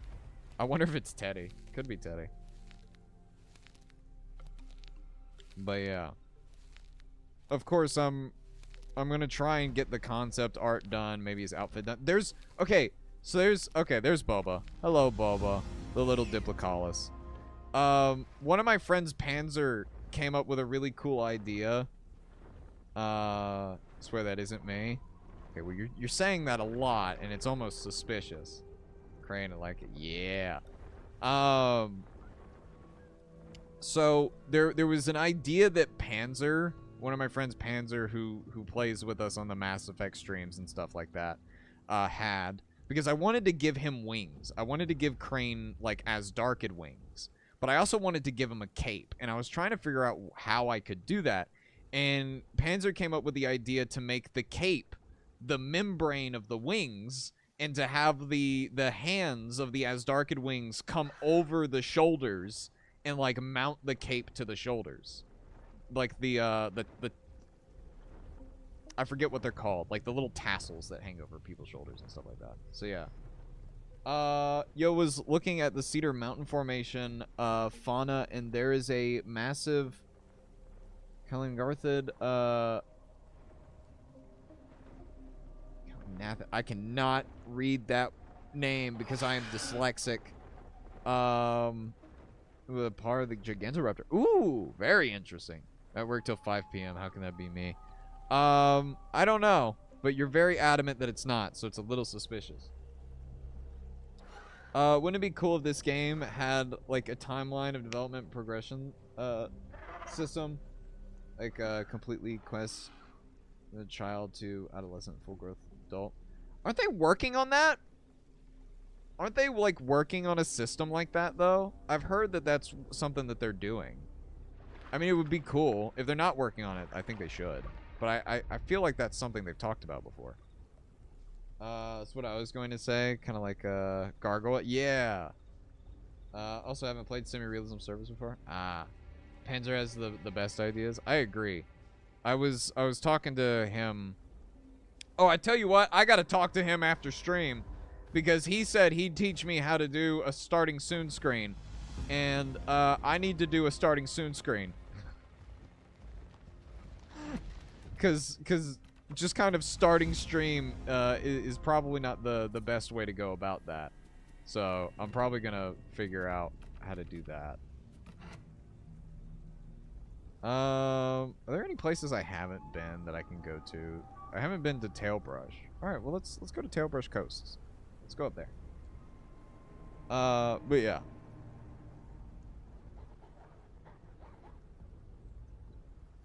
Now I will say this. I will say this. There is a likely chance that you will see Crane, the first iteration of Crane will be a PNG tuber. It will not be like a full VTuber model. And while that is disappointing, I will say that that's just kind of the natural progression of things. Because like realistically right now, I've got two choices. I either I get a public model, public VTuber model, edit that into what I want it to be. But I don't know how to edit a lot of that stuff, and it would be like very tedious, and that would take me maybe months. Or I do a PNG, and then as we get, and as time goes on, I save up, and we get like a full model done. Full model is the end game, is what I'm at least aiming for. So, well now I want to do fan art of Crane. Well, you know what? When I finish his concept artwork, I will send it to you, Kanati. And when I do, you have free reign. Watch a Coda stream in person. Grand time. Well, welcome in, Fenrir. At least I think I'm. Is that? Yes. Okay. My dyslexia hasn't completely crippled my ability to read just yet. I did see another Spino out there, by the way. I don't know if anyone else saw that, but there was another Spino all the way out there in the water. But yeah. I remember explaining what I wanted to do, because there's a reason I'm doing the hands right now. Because the hands I'm drawing are going to be mostly human hands. But I wanted to make the tip of the fingers, like I wanted to replace the tip of the bone at the end of a human finger with the claw of a Mononychus. And I was thinking about that, and I was like, Mononychus only have 2 claws in total. So I'm like, oh god, I'm gonna have to take, like, the bones of 10 Mononychus. Or no, 5 Mononychus to get all of these fingers. But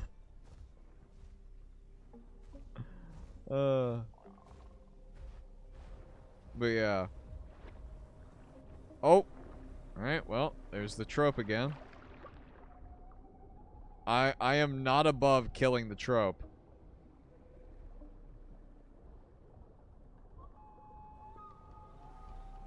Killing that trope is not beneath me. I can see him. You see him right there? He's just kind of mounted up like that. Kind of posted up on the cliff edge. I'm gonna turn my back to him. We'll see what happens. Still don't have enough to get the skin.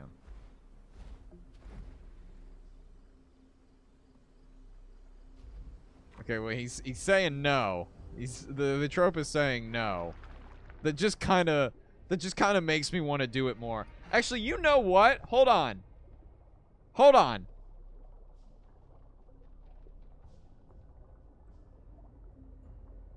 I'm checking to see if any of my friends are in a VC right now, like coordinating this. Okay. Well, they're not. I thought they would be in like a VC coordinating this. I appreciate you doing streams on YouTube too now. Used to watch some of your VODs on here. Yeah, I was told by Dino Guy that doing streams on YouTube is far better. Especially if you want to cuz like, okay, here's my thing. I hated the way that I uploaded Dino Class to YouTube.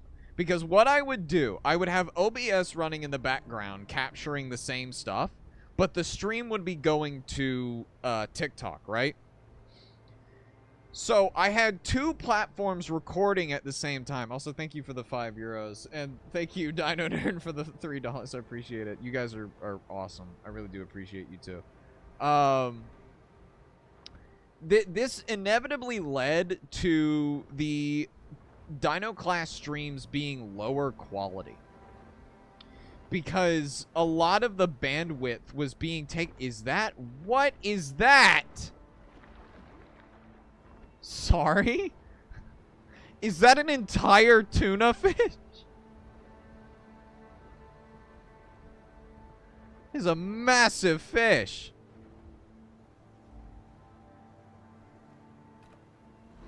Alright, you know what? You know what? The trope can live. He can live. The trope has brokered peace. Good on him. We could learn a lot from Tropioignathus. But yeah, I just hated how I used to do VODs here on YouTube. So I've decided that I'm probably just going to be mostly streaming on YouTube now.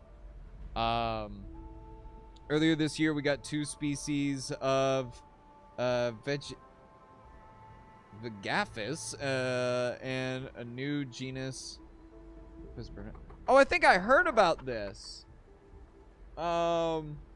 Yeah. Not the biggest hotspot for Cretaceous birds. Yeah, I think I heard a little bit about this. Yeah, it's really interesting. Ah. It's Panzer. That's who the trope is. It's Panzer. Are you still in the stream chat, Panzer? I was wondering who it was. I knew it had to be someone I knew. We're going out to open ocean for a little bit here. Actually, I tell you what. Actually, you know what? No, we're not. No, we're not. We're gonna go over to the hot springs over here. Okay. But hello, Panzer. Hello. I have no idea who you are, but it's relaxing watching you play.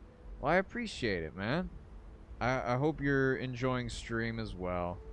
My name's Lakota. I teach and talk about dinosaurs quite a lot because they are my hyperfixation. So, if you have any dinosaur-related questions, I am happy to answer them. Thanks, YouTube, for random YouTube recommendation. So we have the Megaraptoran remains from there too. Ooh, interesting. Antarctic Megaraptors. I suppose that does make sense. Okay, I can't group with you because I'm a 5-slot Apex Panzer, but you're free to follow me around as a scavenger. Actually, you know what? Here, I'll get this guy for you.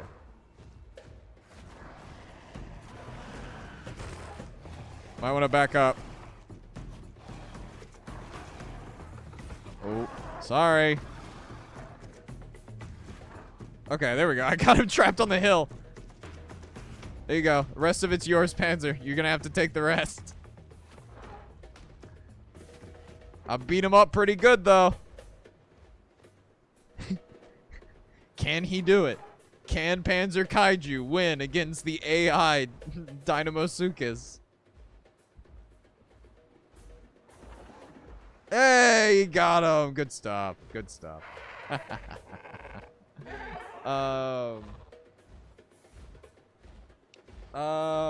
Actually, I wanted to know, how do you feel about the new Spino species recently discovered? That's a great question, because I was lucky enough to know that this was coming before it did. I'm friends with actually, I probably shouldn't say who informed me, but I knew that something big was on the horizon. I think a lot of people did because there was a leak about the paper a few years, or I think it was sometime last year. In general, I think it's really fascinating because while yes, the crest itself is really cool, and it's like, wow, they had like a ton of weird stuff going on with display features. I think it's really fascinating because of how far away it was found from the coastline.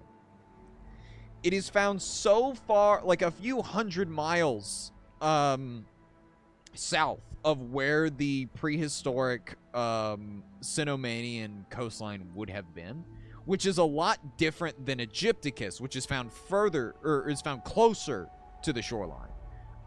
And this kind of opens the door to this discussion about how aquatic were Spinosaurs by the Cenomanian. Zim. I'm gonna have to get out of the water to actually look at the moon. Look at that. That's pretty. So I think in general, the Spinosaurus mirabilis really opens this door to a whole new realm of discussion and debate into the aquatic nature of these animals. And I think that's fascinating, especially since its back legs seem to be proportionally longer, which is really interesting. The other thing that's really fascinating about mirabilis to me is that the crest came in different shapes. They found 3 different crests. They found, like, the one really tall one. There was one that was kind of lopsided, and then there was another one that I forget if it had, like, a really drastically different shape. But they found 3 of them, and it's really cool. There's also osteoderms from the Lopez formation that likely came from an animal related to Stegouros and Arctopelta. Ooh.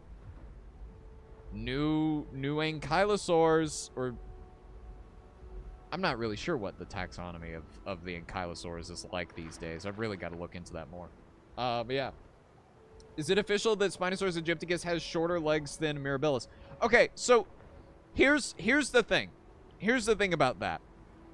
There is a lot of debate and discourse over the idea that the Spinosaurus neotype, the specimen that was found in 2014 and gave us the back legs, and then later in 2020 the tail. There's a lot of discussion over whether that is actually 2 different individuals or one singular specimen. There are some people who seem to think that the back half of the neotype is actually a separate specimen, but is still Spinosaurus. But there's also people who think that it's one animal. So there's a little bit of a. We gotta make a call real quick, BRB. All right. Well, see you around, Panzer, if you come back. So there is some discussion on it. So yeah. I didn't know there were this much new info about it. Thank you. Of course, of course. There was also the discussion about the there's some new sauropods in the Farak formation where Mirabilis was found, which is really interesting. The beginning of the late Cretaceous of northern Africa is very fascinating. Stegosaurus sits outside Ankylosauridae and Nodosauridae in Paranachylosauridae. Okay, I'm gonna believe that I got that right. I know I didn't. I am sorry. I cannot read. So the short legs could possibly be a younger individual. That's an idea that a lot of people have put forward. I do not have a horse in that race. I do not feel strongly about one or the other. If the neotype turns out to be 2 different individuals, cool. If the neotype turns out to be one individual, fascinating. Either way. Either way. I would like to know if if it is one or the other, but I really have no preference for, like, which answer it could end up being.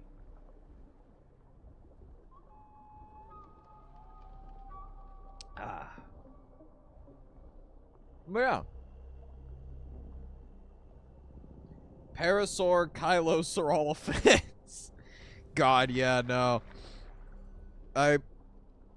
Okay, is that a rock or is there something in front of me? I think that's a rock. I think that's a rock. Okay, I've actually got to swim out further into deep sea. But yeah. Parankylosauria. Parankylosauria? Okay. I was saying para. Parankylosauria. Got it. Thank you. I appreciate it.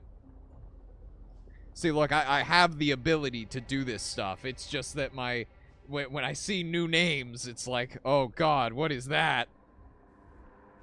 Kelp Valley, here we go. Okay, so our goal right now is still to get the fertility skin, I believe. Or kelp veil. That is what I meant to say. Kelp veil. But yeah. It's not just a boulder. It's a rock. Man. It's a rock. Man. Oh, there's an albino. Hold on, we're gonna hunt this guy. Cause I can actually do that. I can actually hunt the underwater animals a lot better than the land ones because of my tiny little legs. Oh, it's Mausonia. Or Mausonia. It's the fish that that Spinosaurus ate, isn't it? Oh no, it's Chelania. Wait, what? This Hat's taxi service is live now. For more details, check out the event channel in the Discord server. If you need a ride anywhere on any dinosaur, just ask. Wait, what? What? Wait, hold on. What's going on in the server? Hold on. Let me read the event tab. What's going on?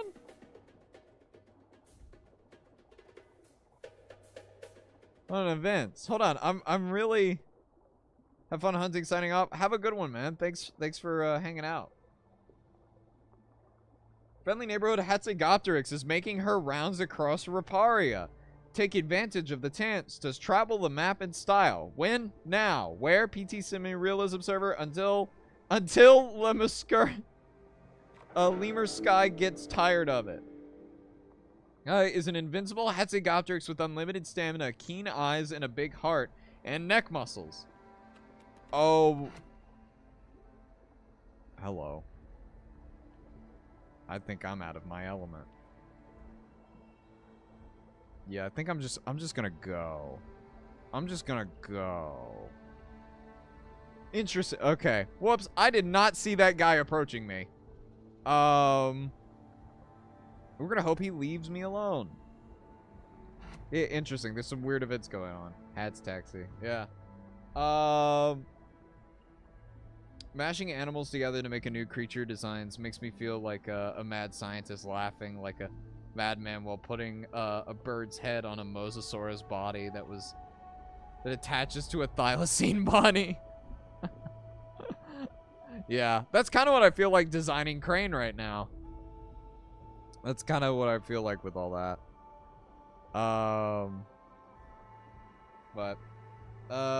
What is the first known bird? Is it Archaeopteryx or is there another? I don't think...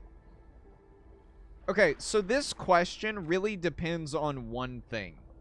How are you defining the word bird? Because depending on how you define that, you are going to get a different answer. Because if you want to say that like a bird is an animal capable of, it is a feathered animal, sometimes capable of flight, that doesn't possess teeth and has a beak, then you're gonna get a different answer because Archaeopteryx, I believe, didn't have a beak. It had a mouth full of teeth, right? So if you're using beak as an example, then, well, it's not, if you're using the beak as a part of the description, then it's not going to work. In that case, it would probably go to, I'm going to be honest, I don't know of anyone of the particular bird that has, like, the first beak or anything. But, like, first flying dinosaur from the early Jurassic. I don't know if they... Okay, hold on. Here we're going to go down a rabbit hole for a second. Hold on. Let me... Because I'm curious about this, too, now. And I want to learn a bit about this. So we're going to perch up here for a little bit. And get some stamina back. Okay. We're gonna go down a rabbit hole real quick.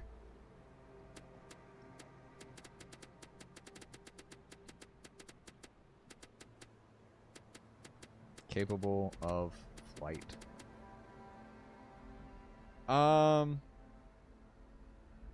Okay, so if we're going by that definition, then it does go to Archaeopteryx. If we're going by the definition of, like, first dinosaur to achieve, like, powered flight, it looks to be Archaeopteryx, yes. Okay, and here's the thing, though, and I do have to preface this. When it comes to these kinds of designations, it's important to remember that there was probably a precursor to Archaeopteryx that was also capable of powered flight. And there's probably going to be ones after Archaeopteryx that are going to be capable of powered flight. It's just the fact that we have Archaeopteryx and we don't have those other ones, you know? Also, I did hear that trope again.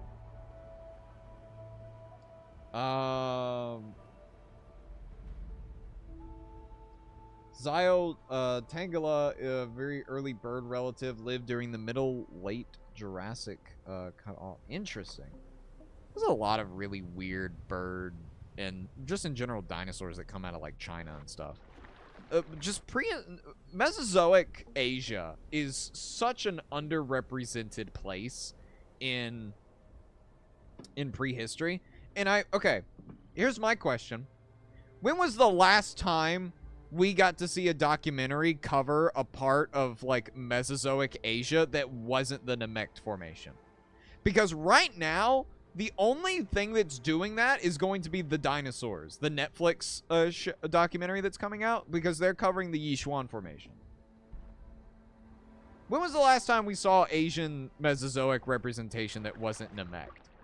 Namek is cool, don't get me wrong, but like, you know, I think it's a time and place that needs a lot more representation, in my opinion. Oh, there's the trope. Hello, Panzer. We're just kind of exploring at the moment while we get some marks. By the way, if you guys didn't see, they did release some more footage with the Nanotyrannis from the dinosaurs, and it looks good. It looks really good. There's one thing that I think is very interesting about it, and I think Dino might have brought it up. There goes Panzer. Dino might have brought it up on the Paleopod this weekend, and it was that they're depicting Nanotyrannis as solitary, which is very interesting. And yeah. We got it on prehistoric planet with the formation of Changosaurus. Where is Chanjo? Hold on.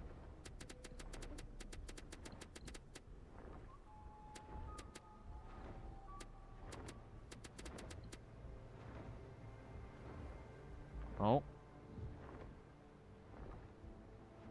Panzer has returned with a stingray in his mouth. Changosaurus lived in the Nanzhulong Formation of China. Okay, so there is some stuff like that. Interesting. Fascinating. Okay, so there's a little bit of representation outside of Namek. Then again, that was only 2 animals. I think it was Carnithoraptor and Chanjo. Hello. Hello, Panzer. Oh, thank you. Oh, okay. I'm trying to like pick it up, but it's like the hitbox is really wonky.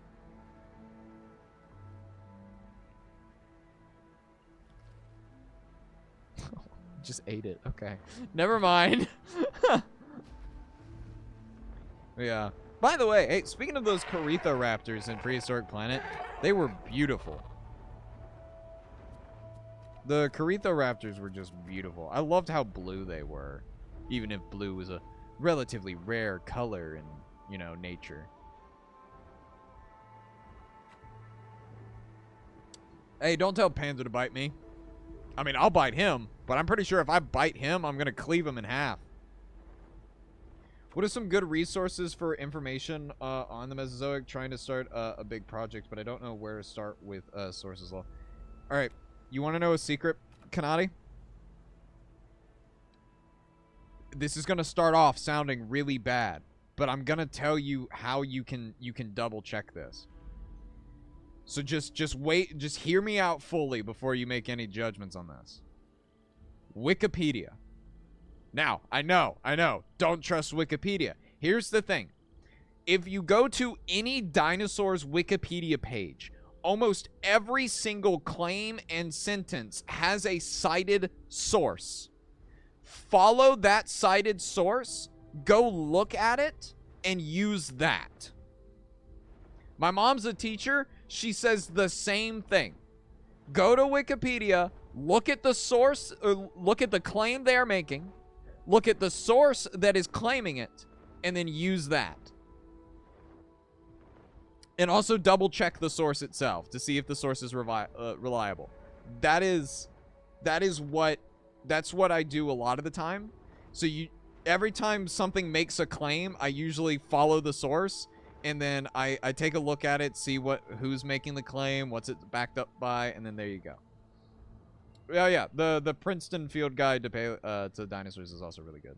Wiki is always good. Yeah. Not fandom wiki, actual Wikipedia. But yeah, just follow where the sources go. Super easy. Yeah. I know you asked that in a group chat with a few of us a few weeks ago. It ended up getting buried in my DMs, and I apologize for never responding to that. But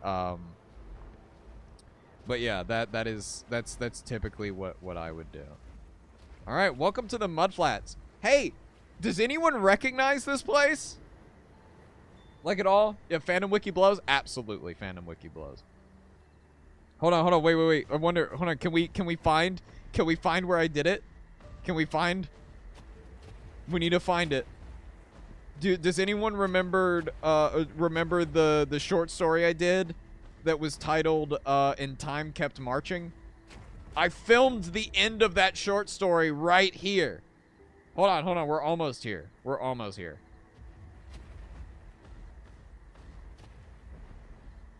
It's one of the flat little grassy tops. I remember walking down this stream right here for that as well.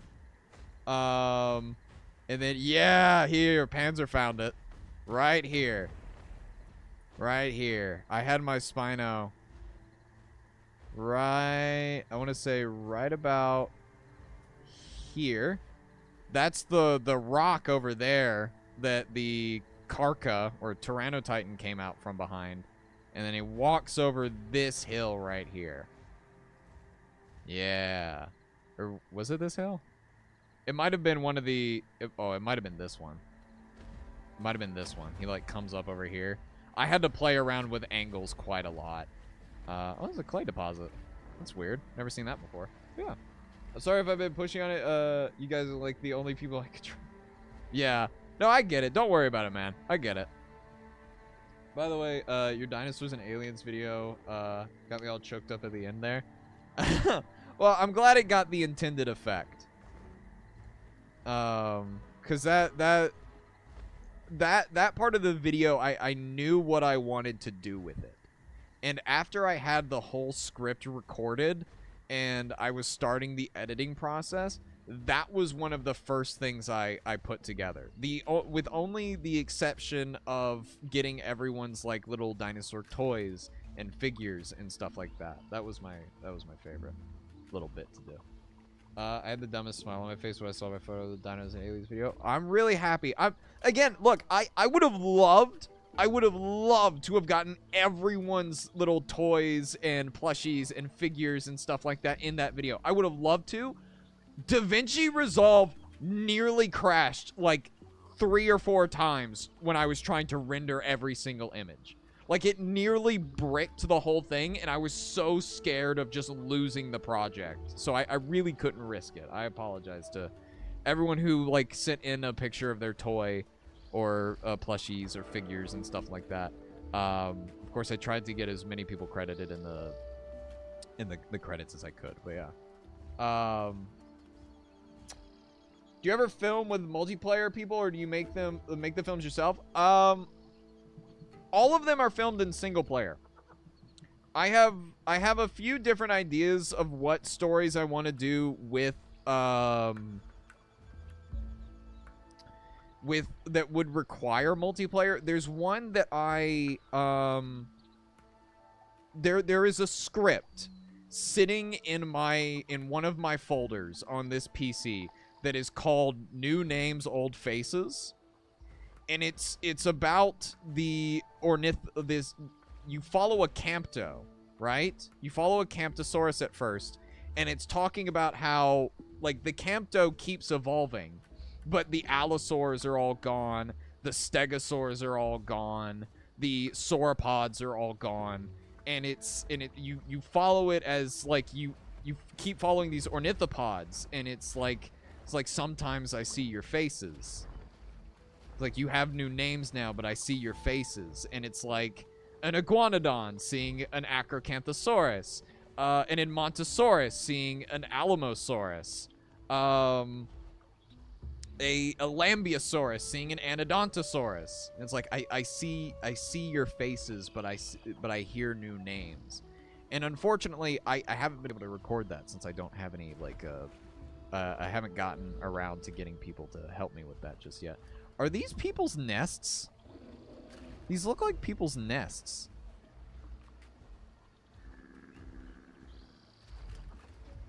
Huh.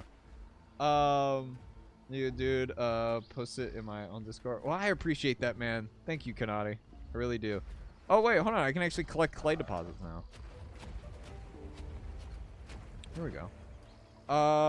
Can I ask you a question that is serious and not related to the game? Yeah, sure, go for it. Now that Nanotyrannis is valid again, I wonder how many times we've classified small tyrannosaurs as juvenile synonyms of larger tyrannosaurids. There's at least one other example I can think of, and that's Raptor Rex. Raptor Rex was thought to be its own thing at first. A lot of people thought it was, a juvenile Tarbosaurus, and then it was eventually proven to be its own thing. So, yeah. So, this is just as sad as when it was like, do you think they were scared video? Dude, that video! Okay, I don't get that video. I made it. I understand what I did with the, like, do you think they were scared? I made that in, like, 3 minutes. I didn't put any effort into that. I was like, let's throw a creepy audio on this and see how it does with people. I put like 0 effort into that. What happened? Oh, the spider is gonna make some pottery with the clay. Yeah.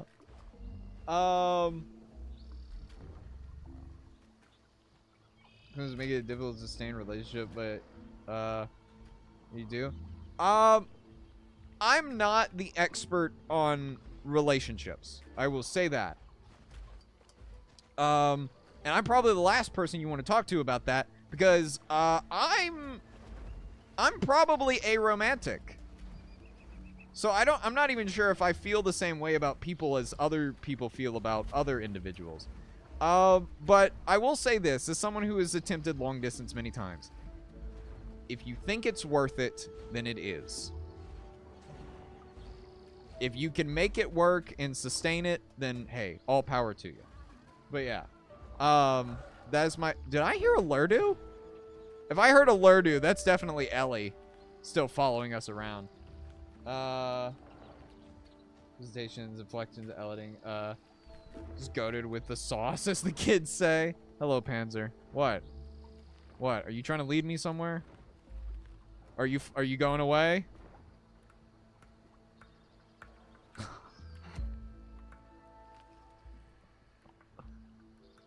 I don't know what he's saying. This is the same trope. This is Panzer. The trope is Panzer. Oh, there's another Spinosaur. I see him. Oh, yeah. Look at him over there. Unrelated to the game, but have you seen Murder Drones? I've been meaning to watch that because I have a lot of friends that are really into stuff like that. Oh, there's a Lurdu. That's probably Ellie.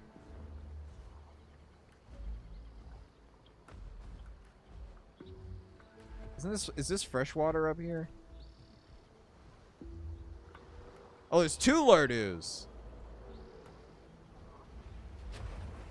there any freshwater up here? No. Okay, well, I know where freshwater is. I need some. We're just gonna have to walk across the mud flats.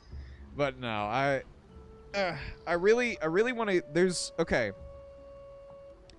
I have a lot of scripts. It's absolute peak and the music is epic. So I've heard. I'm gonna have to give that a look at some point. There are 2 scripts sitting in my PC right now that do not have a video ready to go with them. One of them is Old Faces, New Names, which I've already talked about. The other one is about a Nanotyrannis. Now, I've read this one out loud to Boba, who is now in chat again. And that he's told me that one's really good. I could do that one without the help of other people. But it's just a matter of finding the motivation to start doing. So, and that's like a whole other thing. Like, I really struggle to find motivation some days. And, you know, that's part of the reason why I wanted to do the streaming schedule for the next month. I wanted to, like, have something set and know that I can do and that I would go and do myself, even if I'm not, like, posting videos and stuff. So, like, you guys still have a way of, like, hanging out with me and seeing that I'm doing all right, even if I'm not, like, posting videos and stuff. But I tell you what, I might start working on that sometime tomorrow. But tomorrow's also my break day, so we'll see how that goes in my head. Required on repeat. I feel that. There are some. Oh, you want to know something else I want to do? This is like really random, but now that you've mentioned like music and stuff like that, I would absolutely love if I could do a Epic the Musical song in Path of Titans, as in like interpret like one of the songs from Epic the Musical into Path somehow. I think I could do Ruthlessness. Ruthlessness would probably work really well with the Spinosaurus. That or what's the one after Dangerous? What's the song after Dangerous when he's on the water?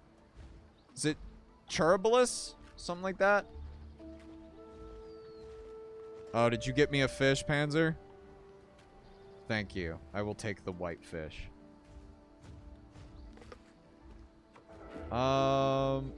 Isn't there a freshwater pond somewhere nearby? Isn't there one? I think it's like somewhere over here. Yeah. The same idea with Tylo? Yeah. Yeah. That one would definitely require other people's help. I will say that. I'm gonna get back into the water just so I can move faster. Because Spino's just so slow on land. Again, love Spino. He's just ridiculously slow on land. Not his fault, though. Not his fault. This is just how specialization works.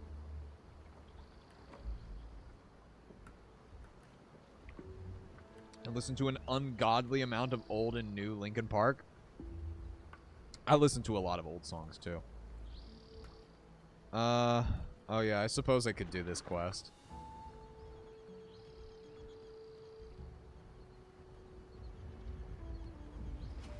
You know, it says that Coastland Swamp is a hot spot right now, but I'm really not seeing anyone. Oh, well, there's a Hats. Stay out of sight, Panzer. How long you gonna be on tonight? Well, we went over the 2-hour mark about 15 minutes ago. So, we'll probably go for maybe just under another hour. We'll see how it goes. With Dino class is usually an hour and a half long. But like the gaming streams are always a bit longer. Okay, I think the freshwater source is up there. So that's where we're heading. I love this, like, I've just adopted a trope. This is actually just one of the Assassin's Creed generations. It's just a Spinosaurus and his trusty Trophioignathus. Instead of like an eagle or a hawk. Pierce the veil, sleeping with Siren's third eye blind, all that stuff. Very nice. Scylla would be fun with Tylo or something eating people. Yeah, that one would be really cool. There's Hats. Okay, Hats is leaving because it saw me. Really enjoying the vibes today. We want it to end. Yeah. We love just chilling on Path. Probably because you and Path.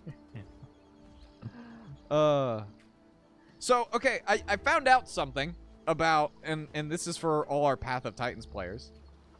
I found out something about how the hotspot system works. You see these red markers right here? I know how they work now. People kept telling me that it was when 5 people or more are in a hotspot. That is not true.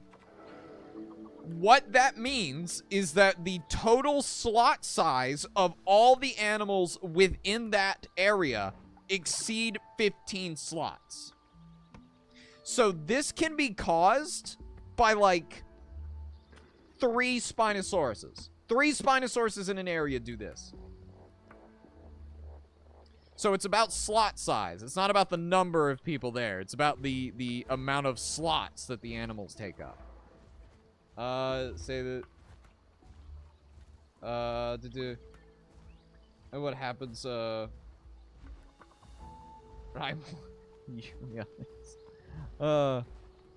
What's a hotspot? It's just a very populated area. So like, citrus forest, stillwater bog, coastland swamp, mud flats. All of these are hotspots. So there's a lot of people in those areas.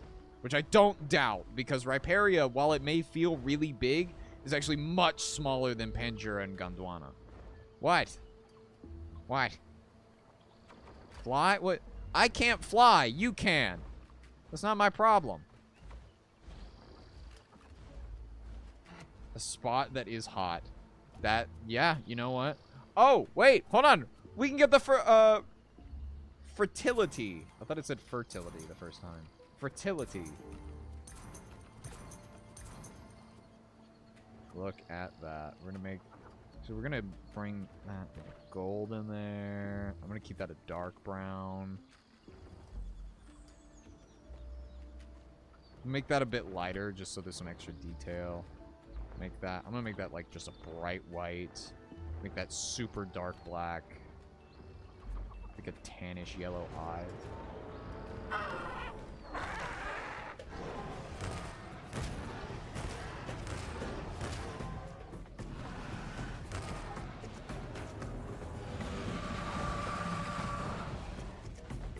Oh, we got problems. But it's okay. Because I can swim!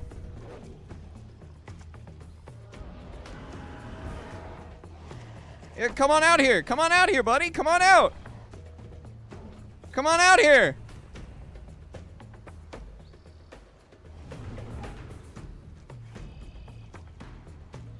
Oh, no, you don't. Get back over here.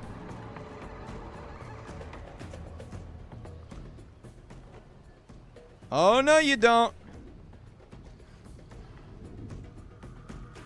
Yeah, no, you're not getting away, buddy.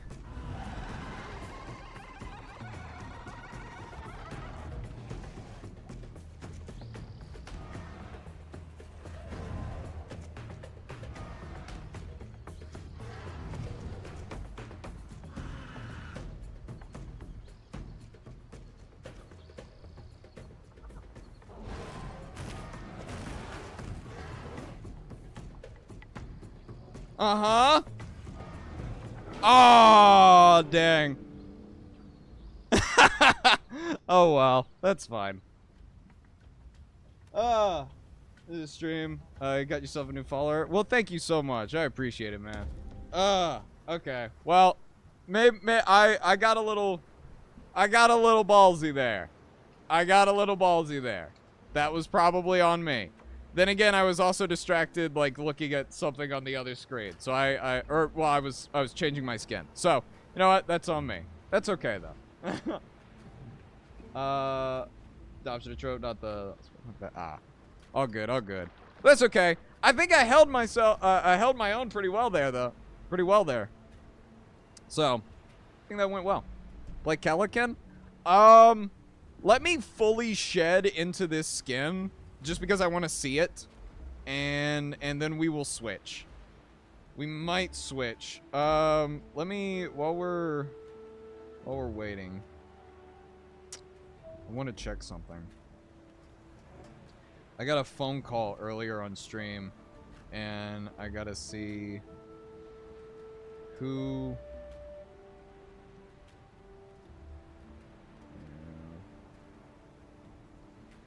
Okay. I don't know, it's just a random number. Never mind. I thought I got, like, a call from a relative or something. I've got... That was pretty good, though. I think if I had kept him out in the water, I think, because, okay, yeah, his stam probably dropped a lot, and maybe his oxygen did too, but I highly doubt he had gotten, like, actually low. I don't know if his oxygen fully ran out or not, but if it did, then I don't think it was enough. Oh, hey, speaking of Calican, there's one right there. But if it did, then, I don't know. I probably should have recorded that, honestly. I kind of want to go back and take a look at, A, who that was, and B, I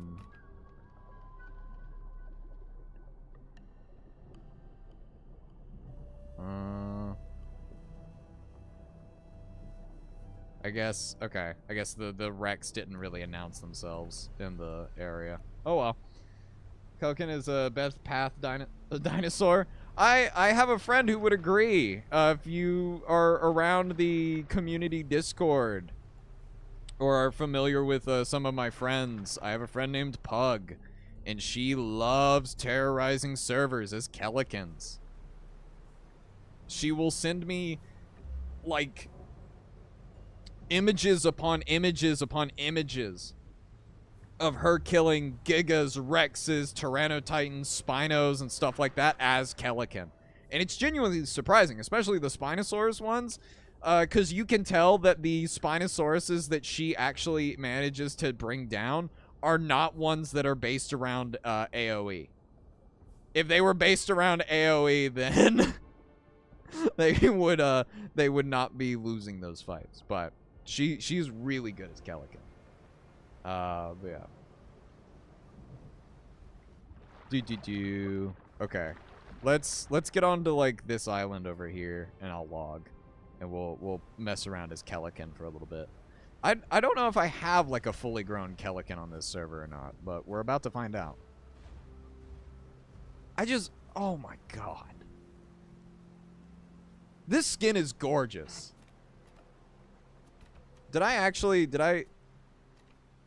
I think I meant to put this... I meant to put this one on. Whoops. Oh, well. I was kind of panicking when I hit shed because I was being attacked by a Rex. Alright. Well, anyway, I like it nonetheless. Alright, let's take a look at, let's take a look at Calican. Pretty sure she took down, a Rex as the small Dimetrodon. She did! She did! She sent me a screenshot of it. Let me see if I can find that, actually. Let's see. Included images. Let's see if I can find this image of her doing that. This was us talking about the Stegosaurs and PK. I'm going to go ahead and log, just to be safe. If I can find it, I will put it up and show chat. Yeah, here it is. Or no, it's not a Rex. It was, hello? Why can't I pull the tab over? What's going on? There it is. She got an EO. EO Triceratops with the smaller Dimetrodon. She's persistent. She'll get you. Oh man. When I'm done with South of Midnight on Twitch, I think I need to start playing Path of Titans. It's a lot of fun. You have a lot of fun with it. Man. Alright, do I have a Kelican on this server? I do not. Alright, well let's make one. I don't know why I went to the back of the alphabet. That was not an EO? What do you mean? Oh! Sorry, that's Algothalmus. That's Algothalmus. I apologize. That was not an Eotriceratops. That was Algothalmus. I had it as like the on the little menu, so it was hard to see. But I knew it was a Ceratopsian of some kind. Okay. So Pug lives terrorizing with the small dinosaurs? Yes, she does. She finds a lot of fun out of that. Let's just hope she never finds Ceratosaurus, because if she finds Ceratosaurus, we're all doomed. She really likes Conk, though. I remember her playing that. I'm gonna do this one. We'll do North Raptor. Yeah, sure, why not? That's a good name. Let's get to adult as this guy. I remember when you and Pug chased Panzer and someone else down, and every time you could see a Kelican standing up high, look at yeah, yeah. She's good with Kel. She's really good with Kel. Oh boy, you know this is a POI I haven't really explored all that often.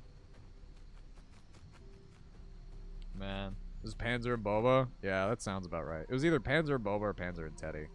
They were getting hunted down like that. It was a lot of fun. Apologies for not like hanging out in the VCs all that often anymore in the community server. It's it gets a bit overwhelming at times. And then for a while we had some issues with certain people in the VCs. And so I've just kind of stopped going into VCs like in the public Discord server, just because like it got a bit much. I often say that I'm not a people person, and I'm really not. I am not a people person. If I get overstimulated by social interaction, I'm just gonna get up and leave. That's just what happens. So. Played as Parasaurus, yeah. Everyone was screaming so high pitched, yeah. But yeah. So that's another thing I'm worried about if like I actually go to Dino Con. Like, what do I do if like we're halfway through the day and like there's still so much to do, but like my social battery's dead, and I'm like, oh god, I really don't want to go. Yeah. Yeah, I need to hang out in VCs a little bit more often. Maybe at some point soon we'll hang out in VC again. Maybe at some point we'll do like a community event. See Pat sessions. Yeah, they were a lot of fun. They were a lot of fun. Maybe after all of this with like the stream schedule for the next month and stuff like that. Maybe after all of that, we can do something. The same way. I disassociate with my phone and video. Yeah. See, that's the amazing part about doing stuff in VR, right? It's like if you go and hang out in VR chat, you could literally like, okay, I don't say this as if I go to these all the time, but like when my headset was functioning, because I actually need to work on it. I'm probably going to work on it tomorrow during my off day. But used to, like, you can go to these parties and raves and, like, clubs in VR chat. And the amazing thing about those areas is that, like, if you're overstimulated, you just hit a button and you're gone. Like, you don't need to get up. You don't need to walk out. You just hit, boop, gone. I don't have to worry about it anymore. It's great. I love it. That's why I was like that's why I'm way more social on VR than I am like IRL, because it's just so much easier for like my issues with social anxiety and stuff like that. What is Dino Con? Dino Con is this big dinosaur convention that's being held in Birmingham in the UK. It is where a whole bunch of dinosaur content creators, paleontologists, and artists are going to be meeting up. I know Dead Sound, if you go to Dino Con this year, Dead Sound will be premiering an all-new episode of Dinosauria at Dino Con, with a Daspletosaurus and an Ionosaurus as its main characters. So if you go to Dino Con, you'll get a special look at a new episode of Dinosauria.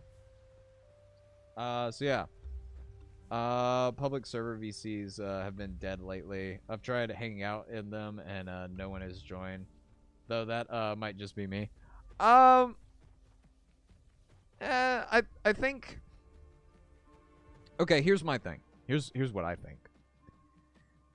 I think community servers that are built around a game are a lot more inclined to have active VCs. Community servers built around a person, like mine is, like around my, because it's, you know, my server, my content, all of that stuff, are a lot less likely to be active unless said person is in VC. And I'm not like trying to say it's like, oh, it's my server and everyone wants to talk to me. I don't care. I really don't. But that's just my observation. Because, like, I'm in other servers for, like, other members of... Like, Dino Guy, Paleo Pizzas, their servers are the same way. Same with, like, other servers for VTubers and stuff like that. Starboy Blue, VTuber that I am mutuals with over on TikTok, and I'm a fan of his over on Twitch. He's a cool guy. His server's the same way as well. So I think it's just like, what is the server based on that has a lot of influence on that.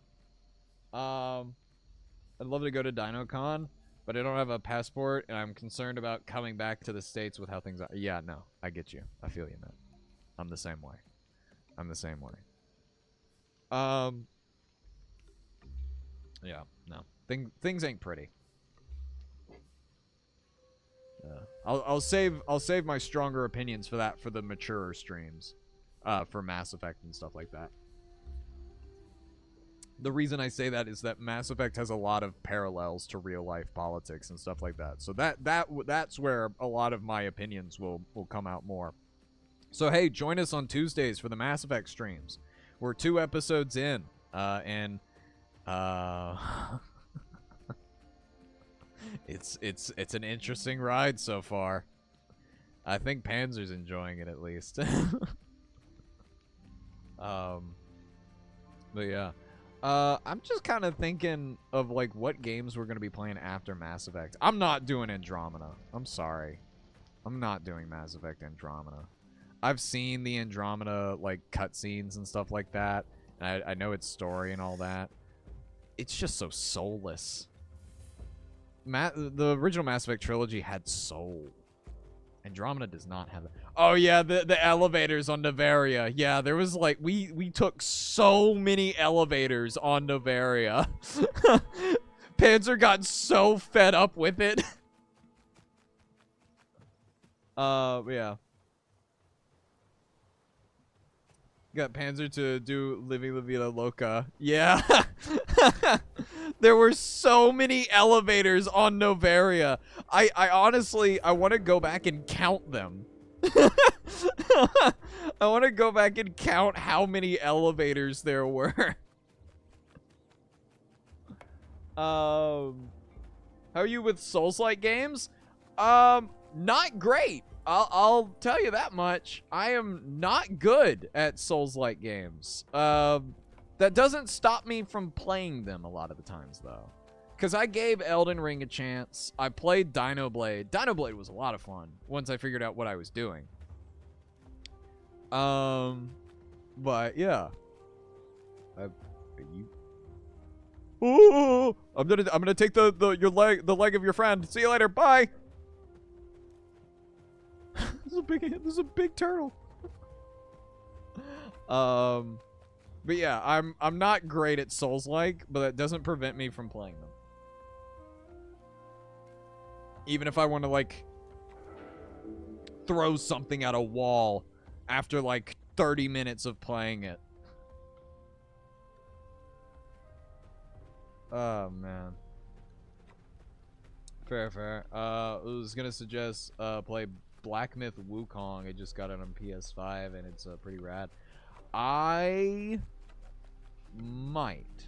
I have some friends that have suggested that game to me in the past as well. So that's definitely one that I've heard of, and it has been on my radar for a little bit.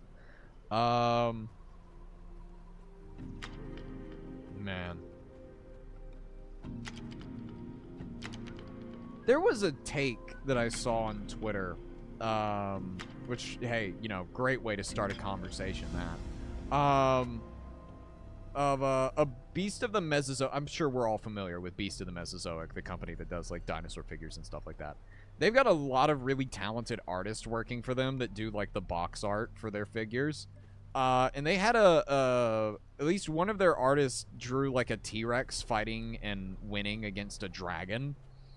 And there was someone who said that there's something so novel and something so compelling about a real animal. Oh, hello. Hello again, Panzer. Oh. Hey, so, Panzer, I can't take my own trophy. That's my own finger. That's my own finger.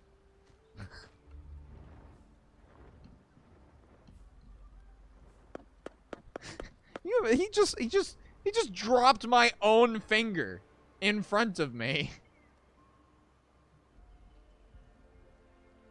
I feel like that should be taken as a threat, right? Like, should I feel threatened at that?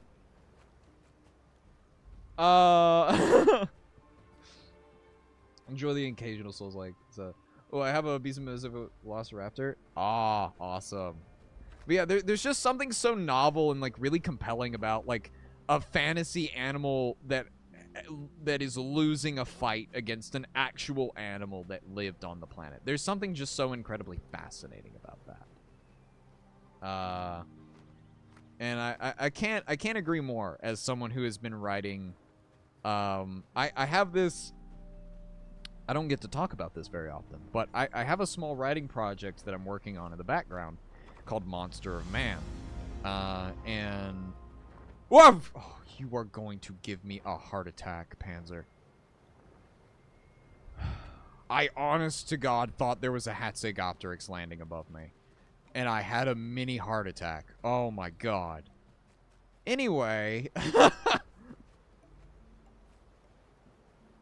Have you seen the concept for the new Ceratosaurus figure? I haven't, but I've seen a lot of their other stuff that they're coming out with. The PNSO Loki Ceratops in my Amazon cart, ready to be bought. I feel ya. I kind of want to get that as well. Anyway, I've been writing this a story called Monster of Man. And it's been a lot of fun because I'm exploring a lot of parts of, like, fantasy and sci-fi that I'm already really familiar with, like with dinosaurs and stuff like that. But I also get to play around with psychology. And something that I've been really interested in with regards to psychology is how does the human brain adapt to eternal existence? How do you make a human brain last for millions of years? Hello, Panzer. And that's it's a very interesting concept to work with, especially when you understand the, like, limitations of the human brain. Yeah. I've got the Pyroraptor and Archaeoraptor from Beast of the Mesozoic. Ah, you are so lucky. I would love to get a Beast of the Mesozoic figure, but they are pricey. Not that I blame the price tag. Like, it's completely justified, but it's, ooh, rough. Like, I get it. I know why they're as pricey as they are, but... yeah. And I'll happily pay for it once I have, like, the disposable income to do that, but... Not likely to happen anytime soon. Yeah. Got deep fast. Well, it's something interesting because... Okay, so... I'll give you the basic rundown of what this is. There are two characters in the story that I'm writing. That both of them are immortal, but one of them has been alive longer than the other. And they have this long-running, aren't the Beast of Mesozoic figures hand-painted? It would not surprise me. I don't know if they are or not for a fact, but it would not honestly surprise me. So again, Once again, I reiterate, they're pricey, but I get it. Judy B. Jones, I need the Paleo to play D&D story written by you. It sounds really cool. Yeah, it's a lot of fun. So like, so the two characters, one of them has been alive a lot longer than the other one, but they are both fundamentally immortal. And they've had this long-running feud with each other for like 8 centuries now, where every time they saw one another, they basically, it just evolved into an all-out brawl. And they just like are fighting each other continuously over the course of 8 centuries. Until one day, they meet up, and the older one says, "Have you hit the wall yet?" And the other character responds, "What are you talking about?" And is like, "Well, the wall. After like a certain amount of time, you start your old memories get rewritten or are written over by new ones so that you can function. Because the human brain can only hold a few centuries worth of information, right? So if for them to continue to exist, the brain is basically overriding the memories, like their oldest memories of like who they used to be. And because personality is based upon experience and memory, at some point you stop being the same person." And so he asks this the other character, he's like, "Have you hit the wall yet?" And they're like, "No, I can still remember exactly why I am upset at you. I can remember why we're fighting. I know why I'm fighting you." And the other character, the older character, responds, "But do you remember your mother's face? What about her name? Your siblings, maybe?" And then there's just this moment where the younger one is like, "Oh, I get it now." So that's currently something that I'm working on at the moment. I wanted to get Beast of the Mesozoic, Old Buck, Siracco, but I think it's out of stock forever. Ah, that sucks, man. I know Regalius has that. I saw that earlier. Ah, yes, the brain of Theseus. That's good. Wait, hold on. I'm writing that down. The brain of Theseus. That's good. I like that name. I'm familiar with the ship of Theseus. Hello, Panzer. Hello again. That's a good one. I like that name. Okay. I like that. Thank you. Is it... Okay, whatever was in there already scurried off. You're too dang small. I keep losing you. Yeah. But... as of now, it's more or less storyboarding. I haven't really gotten much of the story like actually down or written into, I say on paper, but it's all like digital, of course. But yeah, it's something I'm working on. I am also working on a homebrew D&D campaign for Dino Guy and a Paleo Pizza, so look forward to that. That's coming up this month. What about the Psyche of Theseus? That's a good one. That's a good one as well. I like that.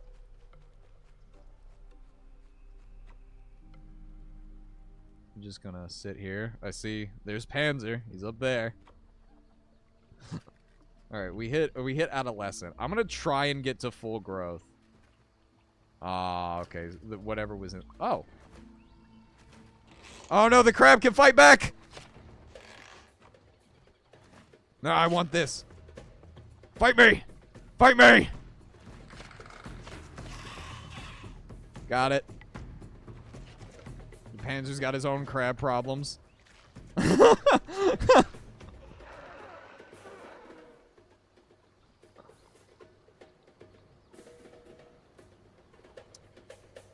Nice. We have bested the superior life form. And no, I don't mean Shadow the Hedgehog before someone makes that joke.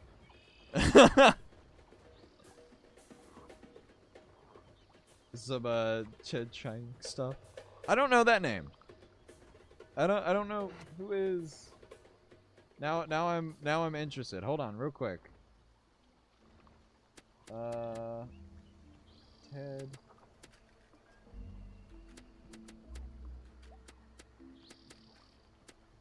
Chiang. Ted Chiang. He's an American science fiction writer. His work is of 4 Nebula Awards and the Hugo Awards. Ooh, interesting. I'm amazed that your characters can remember centuries of information when I can't remember all of my childhood in the 20s. I feel that. I have a way around that, though. There's an aspect to these immortal characters that I haven't mentioned yet, but...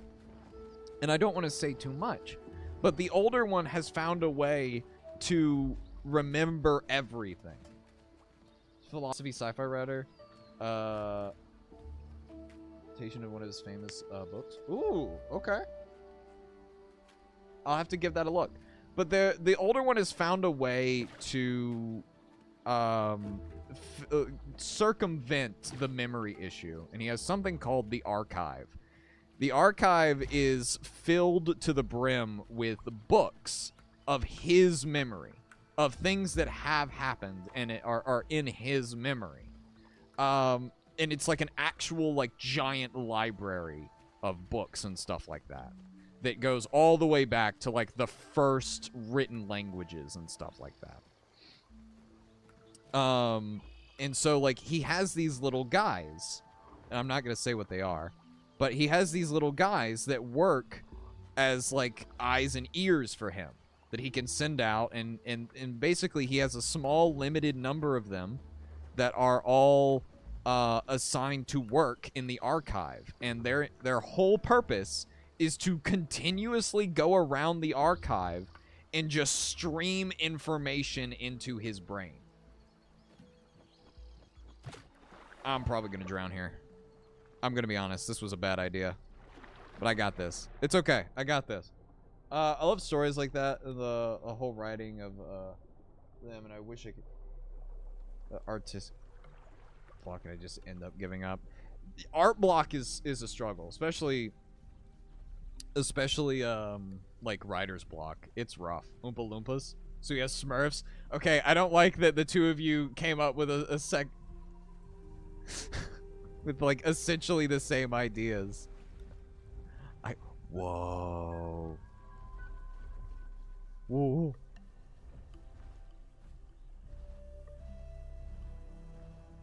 Whoa.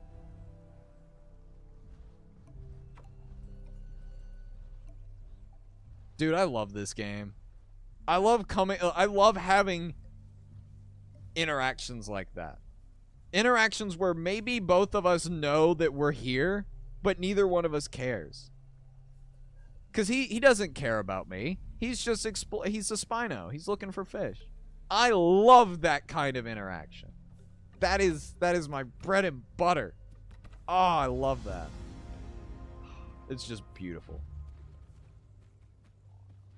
I'd love to see more, like, passive indifference like that in games like this. It's great. You camouflaged? I am, yeah.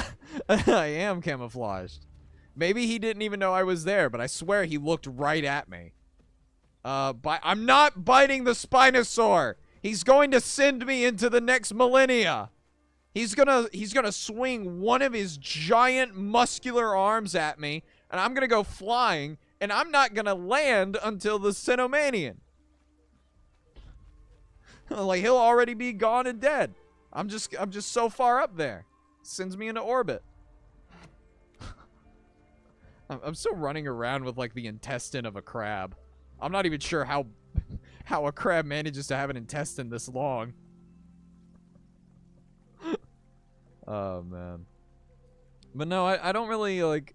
Aside from the dinosaur short stories, like, I don't really get to talk about my interest in writing. Writing has always been something that, like, while it's fascinated me, fascinated me to, like, do it, it's always something I've struggled with because, well, I'm dyslexic and I never really found any interest in reading, but I always had a fascination with writing. So, it's a very strange contradiction. I just find it was like, had a goal, something, and you notice it feels like how a Kel would I... Yeah. There he is again! Look at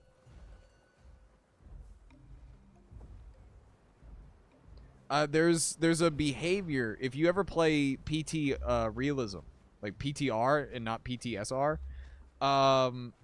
there are behaviors that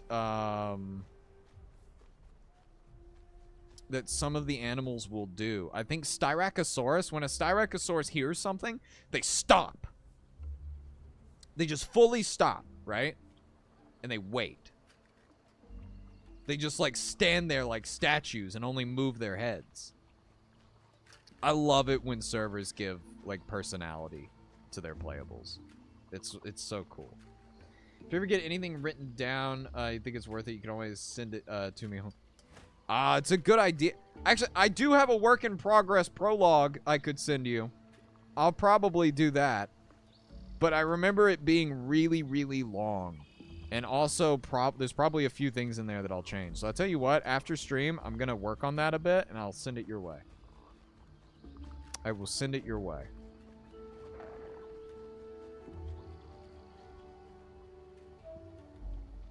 I'll take that. I was playing Path and didn't realize I was in your server. Oh, are you in PTSR? That's awesome if you are. Okay, we're gonna beeline it for this this waystone over here. Just gonna go straight for it. I love doing art, but I run into blocks and I just run out of motivation. I don't finish the project, so I have paleo art, Spinosaurus mirabilis that I want to finish. You want a tip? You want a tip from me? Here's how I do this. Here's how I get over art block. If you feel art block coming in, stop it. Stop making the art. And now what you're going to do, put headphones on. Put headphones on, earbuds in, do something, get your phone, and just listen to music. Now imagine the thing that you are drawing or writing while listening to music. If you're doing Spinosaurus mirabilis, then like put on some rock songs, maybe like imagine what mirabilis is doing, how it's living, get some ideas on that. Just listen to music. Give yourself that creative flow, because it really helps. Really does. Just imagine what the thing that you are drawing or writing or anything like that. Imagine it while listening to music. It's technically maladaptive daydreaming, I know, but like it really helps. He's getting chased by crabs. Yeah, dude, these crabs are ruthless, man. Have you seen the playable crab? The playable crab is so goofy looking, and I love it. Okay, cool. I can finally swallow this piece of crab intestine I've been carrying for the last 3 miles. I don't know where Panzer went. He's around. He's probably waiting for me to get bigger so he can actually see me. But yeah.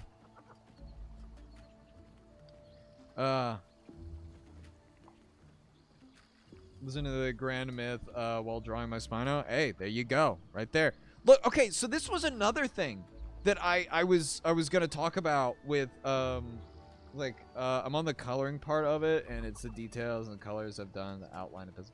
Hey, that's awesome. Like either way, that's already like good progress. There was something that came up while I was making aliens and dinosaurs, or dinosaurs and aliens, whichever.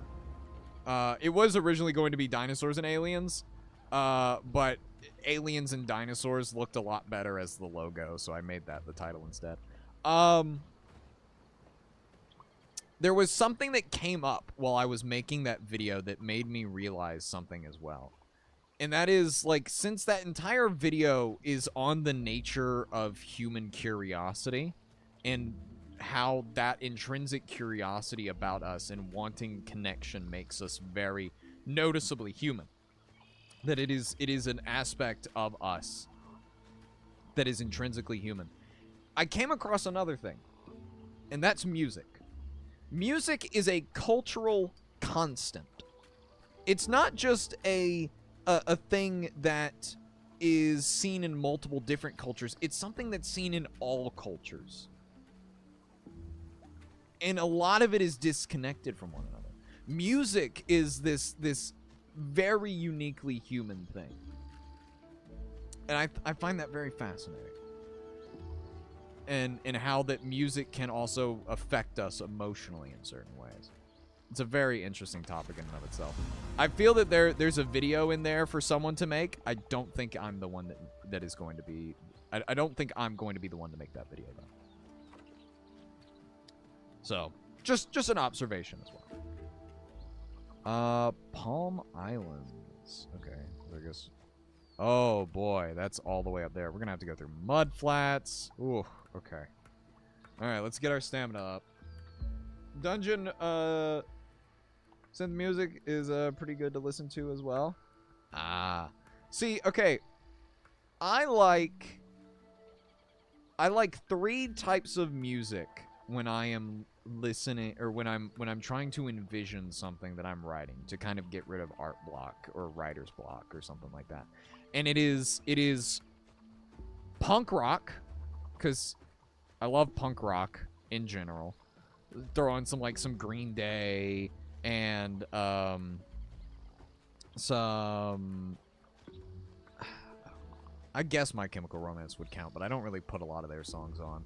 A lot of All Time Low and Set It Off. Then there is funk, which, yeah, I know, overdone, I get it. But hey, you know, some of them have some really nice beats. And I love a good constant beat for the imagination. I like that. And then the other one, hey, shocker to almost everyone, is a little bit of country. Classic country, though. I don't do any of the new style country. Classic country. I'm talking some Johnny Cash type stuff. Music of some sort of breed. Fried bird, I've noticed the most in most of not all if not all cultures. Yeah. Oh, I'm new here. I came from Instagram where you had a dinosaur avatar and teaching class. Yes. Yeah, that was Dino class. Dino class. I don't think we have a class this week.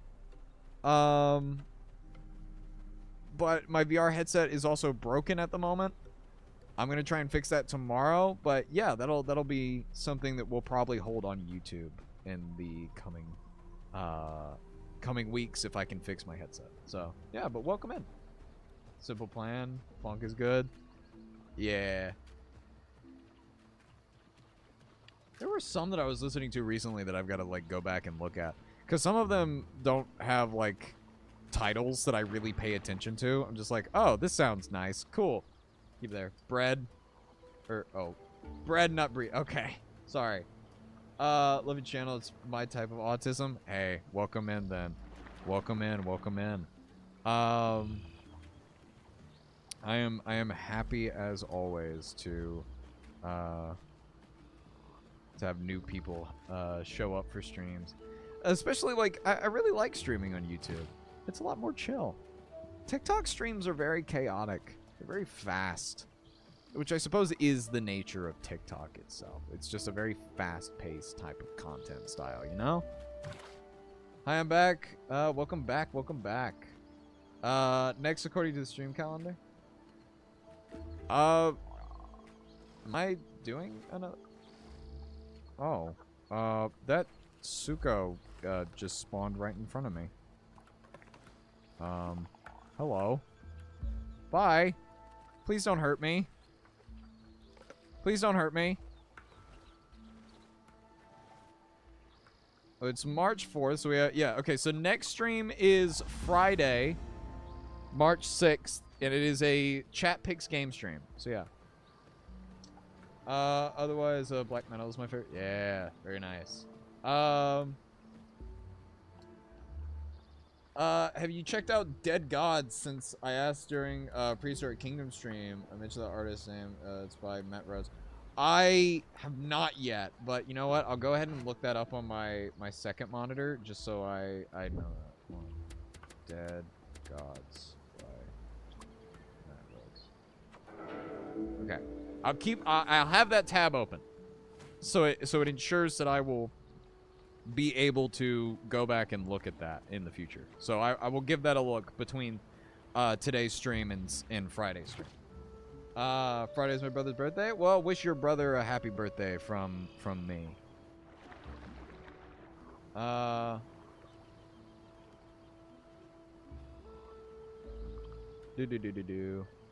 don't you stream on Twitch? Okay. So this is I have issues with how Twitch works. Because here's the thing. YouTube, for me right now, feels like objectively the best place to stream. Because, A, the streams immediately get uploaded as VODs. You can go back and watch all of my streams if you just go to the live tab, right, on my channel. So I don't have to worry about that. Now, Twitch does the same thing. You can go back and watch those videos. But they only keep the VOD up for a month and then they delete it. Secondly, I have an established community here on YouTube. And that matters a lot. Because if you don't have an established community somewhere, especially on Twitch, you are kind of screwed. Because exposure on Twitch is awful. And I do mean that. Awful. So, yeah. That's usually, like, I stream to get affiliate on Twitch. I'm a Twitch affiliate. I'm not a Twitch partner. But my channel is an affiliate of theirs. And let me tell you, it was awful. I hated doing it. Is there a little critter in here? Okay, cool. Also Twitch is yeah, it's their management system is also extremely inconsistent. There's very clear favoritism from some of their some of the Twitch admins. So I don't trust their moderation system to begin with. So, yeah, I'm gonna stick to YouTube. Hello, Didelphodon. I'm gonna eat you now. He's not running. Okay, cool. Thanks. I'm gonna eat you. But yeah, no. And it's... Now you got me rethinking streaming. Hey, no. Okay, hold on. Let me just say this. If you're streaming on Twitch and you're doing good for yourself, all power to you. I don't think any less of anyone who streams on Twitch. I'm just saying it ain't for me. And these are my reasonings for it not being for me. If it works for you, go for it. If it doesn't, then, you know, all good. I hope they change the growth system in pot. I can't stand the questing system. But the Isles isn't fun. See, that kind of puts the whole argument for and against the questing system in a great perspective. Because the Isles growth system is not fun because it's just something that happens as you go. The only requirement for growth in the Isle, as far as I am aware, is just to wait around and make sure you have food. But I also think the growth system in Path of Titans with the questing is a little too engaged. I think it's a little too engaged with the player to the point that it becomes monotonous and it's repetitive. And they need to find a way that it is engaging, but it is not engaging to a degree that is continuously problematic in a sense of its repetition. Because if you can get rid of the repetition of the quest system and how annoying that is, then I think this game will do a lot better. So yeah, I've only got like 80 followers there, lol. I think I had like 120. Most of like my stuff over on Twitch was Destiny content. You go over to my Twitch, which is still up and active. Alright, not active, but it's still up. You're mostly gonna find clips from like Destiny in like 2022 and stuff like that. So, for you, there's also a bunch of scam AI. Oh, what was that? I reached sub-adult.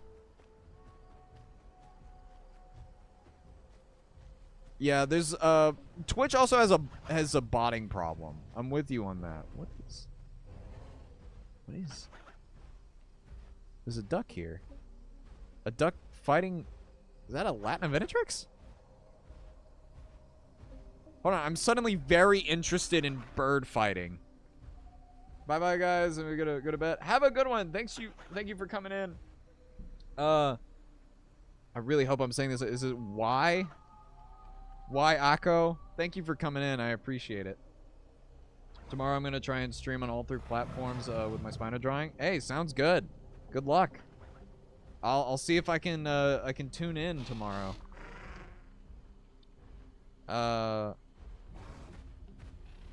Okay, hold on. Okay, this is a really daring Latiniventrix fight we got going on here. Latiniventrix is going for a Dinosaurus. I don't see this ending well, or at least I don't see it ending in favor of the Latiniventrix. Oh, got backhanded off the side of the Dinosaurus here. This is a very pretty Dinosaurus, by the way.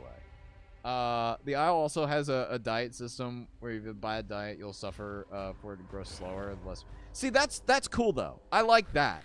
That's an interesting aspect of it. They've talked about reworking the diet system here in Path of Titans as well. There is a smaller raptor. I think it is a smaller Latiniventrix that is helping the bigger Latin. Hold on, this might turn in. This is a pack fight. The smaller Latin is almost invisible to at least me. I don't know how visible it is to the Dinosaurus, but I'm catching very brief glimpses of it.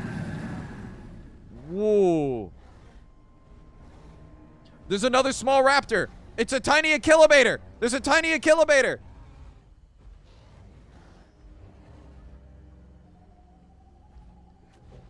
There is a baby Achilobator jumping into the fight. I assume all of these guys are in the same group. Yeah, no. You don't want to clamp onto the shoulders with Dinosaurus. Clamping onto the shoulders is a good way to get you sent into the upper atmosphere. Ooh, this Dinosaurus is sticking around, though. It is not running from the fight, which is very interesting to me. I mentioned this in the comments of the latest Paleopod, but if you're planning on doing D&D campaigns with dino common names in groups 4E land out of time supplemented of good ones. Ooh, I'll give that a look. Robbo with dinosaurs.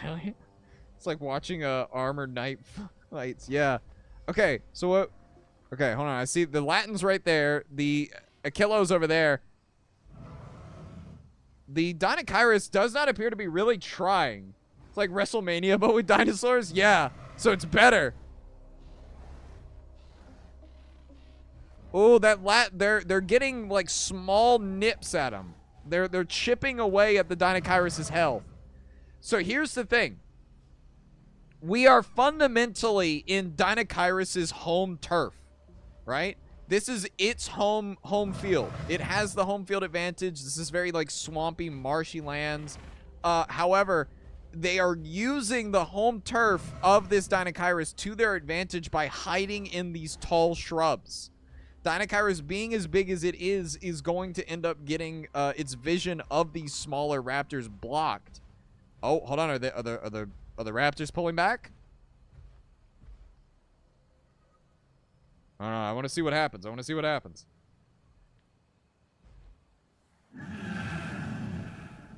Okay, that was another vocal ability. It does appear that they are pulling back. The raptors are pulling back from the fight. It looks like the fight is over. There they go.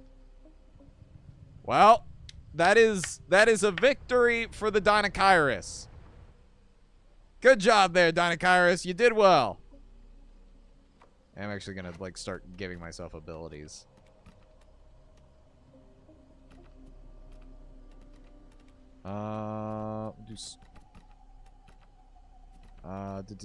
Replaces bleed with fracture on bludgeon. Okay, cool. We'll do feather fan, and we'll put that here. Put bludgeon here.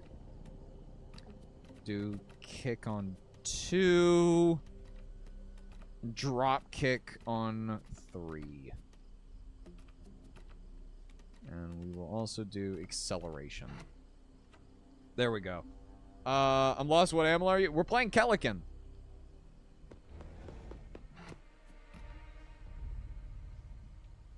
Man, that was a good fight, though. It's like a nature documentary. Yeah, it really is. But yeah.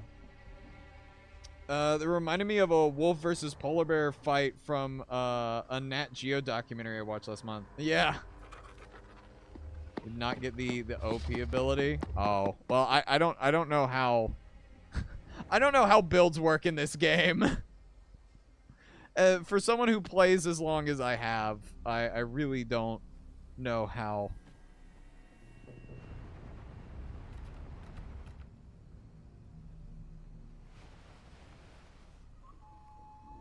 Yeah, no, I'm not picking that fight. That's not a fight worth picking for me. Sorry. if we find the Latins, I'll go for the little raptor squad that went after the Dinosaurus, but I'm not going for the Dinosaurus myself. I usually play Urania 3. I feel you. I'm usually on there as well. But Urania 3 is also super chaotic, and all of their players like to hang out in the same location. So I feel like for a stream, Urania 3 is probably not very fun. Because it's just going to be a lot of me sitting in the same exact location, watching people fight over and over and over, and watching people just get revenge kills. So it's going to be pretty boring. Lakota, do you have a dino skull in your room? I have a Velociraptor one on my shelf. Real one, not the JP one. Yeah, I've got a small Tyrannosaurus skull, a 3D printed life-size Dromaeosaurus skull. It's like the older rendition of the Dromaeosaurus skull. And do I have another one? I feel like I have another. I got when you get the museum collection figures from PNSO, they give you mini skulls to go along with them. So I've got a little Spinosaurus skull and a little T-Rex skull. They're like the size of like your finger though, so they're not very big at all. So I don't know if I'd necessarily count those, but they're there. They're here. I want to. Ooh. Spino. Is it the Spino from before? No, different Spino. Different sail shape, different skin. The Spino from before had like this mallard duck kind of look to him, but in a rounded sail. This one's got the blocky sail. Ooh.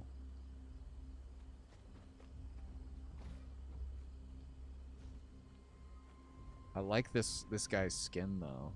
It's very pretty. Spino has been getting like the most gorgeous skins from the mod teams recently. I genuinely think people are loving the new Spinosaurus model. Like with how many beautiful skins it has, I think people genuinely like love it. I don't blame them either, because I love it too. It's great. What do I think about the crested carcass? They're one of the crested carcass. Are you talking about Temeraraptor? Like the crested, the horned Carcharodontosaurid? Looks like the giant salamander. A little bit, yeah, it does. Crested carcar. Hold on, let me look this up. Crested car. Oh, it's a bird. Oh! The crested Carrara. I'm not gonna be able to say that. They're at least okay. Good. They're not in. They're. It's a real bird. For chat. Is this guy? This beautiful bird. Least concern. Distribution. Wow. Very pretty. Very pretty bird. I like that. Very pretty. There's avians. Ah, it's a bird. Yes, I see that now. Sorry, my dyslexia mixed with the idea that someone had misspelled something kicked in, and I was like, do you mean what you've just written down, or like, and I just can't read, or did you misspell something?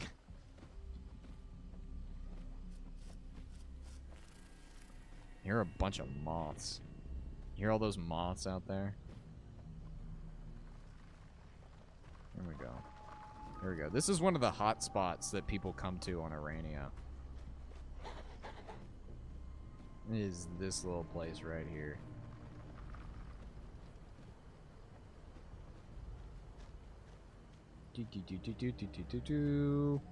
Hello. The Latin.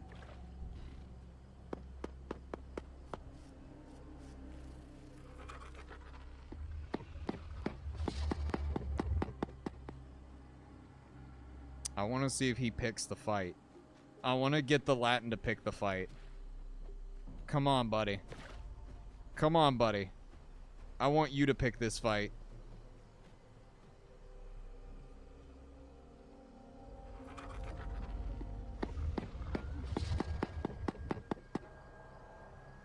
That's a Tyrannotitan I hear. Hold on, I hear a Tyrannotitan.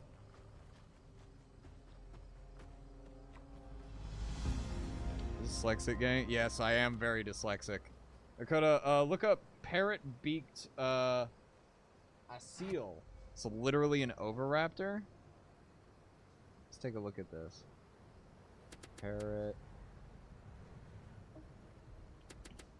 Beaked.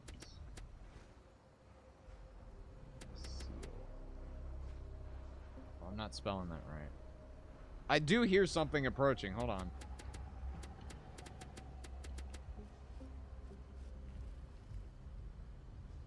Whoa!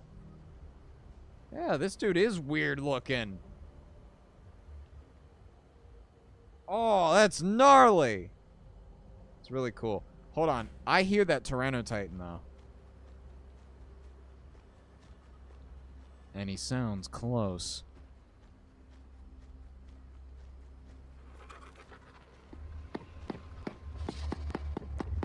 Let me get some higher ground here. So this is a great part about this location is that I see you.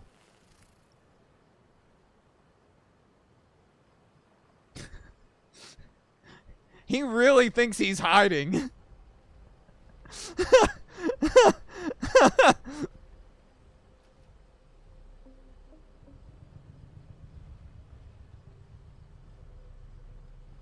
Oh, there's a Deinosuchus in the water. I know that sound. Oh, man.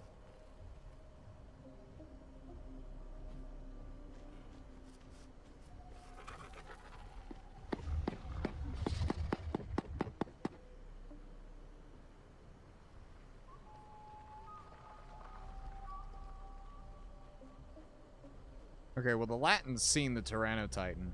They picked a fight with the Dinosaurus. I don't understand why they're not picking a fight with a Titan. That feels like a pretty logical next leap. I mean, they did lose the fight to the Dinosaurus. Alright, you know what? I don't know. Where's the Okay, he's right there.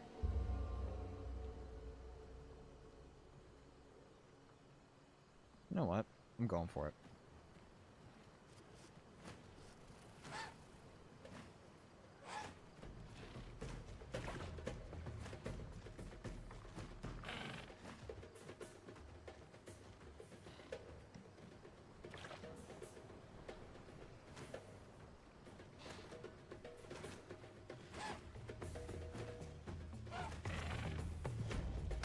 Come on, buddy.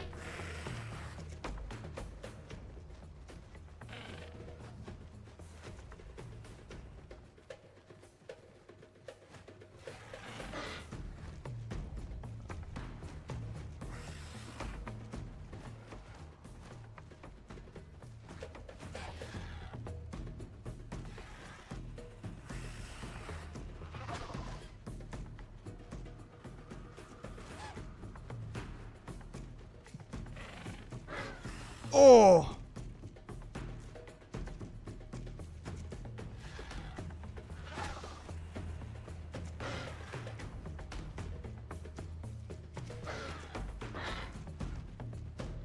Come on, come on.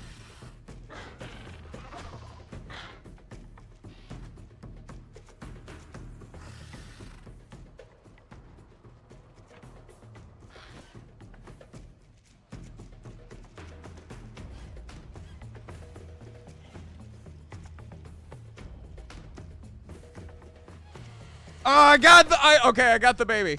I got the baby. Okay. I'm sorry. Oh. Well.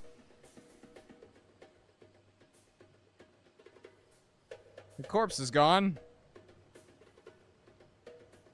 I guess technically I could resume fighting them, but I don't think I will because that feels very scummy. I think I'm just gonna take my victory and leave. I'm gonna take my victory and leave. The baby flew a little too close to the sun.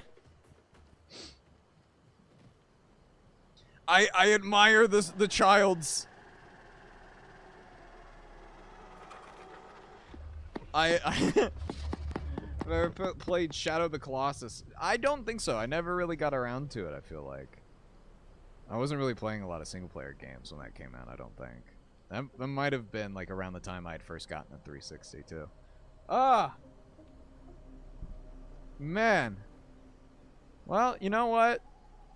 I will take that victory. I think that was a good fight. I think we'll call it there.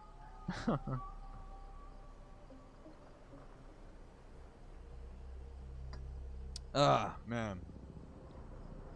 I do know the twist at the end of Shadow of the Colossus, though. And I feel that's probably going to ruin my enjoyment of it if I were to play it. So, maybe. Big Al the Allosaurus. Just breaks its toe and dies. Okay. So I'm gonna go ahead and end stream here. Because we've been live for just over 2 hours now, coming in on 2.5 hours. It's been a fun stream. I've enjoyed hanging out, talking with y'all, chilling. Been fun. Thank you everyone who donated to the super chat and all that. I will very quickly, take a look at the super chat. Thank you, Dino Nerd and Wild World, the two of you, for giving super chats. You guys are awesome, and I really do appreciate it. With all that being said, done, thank you guys for hanging out with me. Thank you guys for liking, watching, commenting, all that good stuff, and subscribing. I will catch all of y'all on Friday for another stream, and be on the lookout for the vote for Friday's stream on Thursday. Now, with all that's done, you guys have a great rest of y'all's day, and I'll catch y'all later. Bye-bye.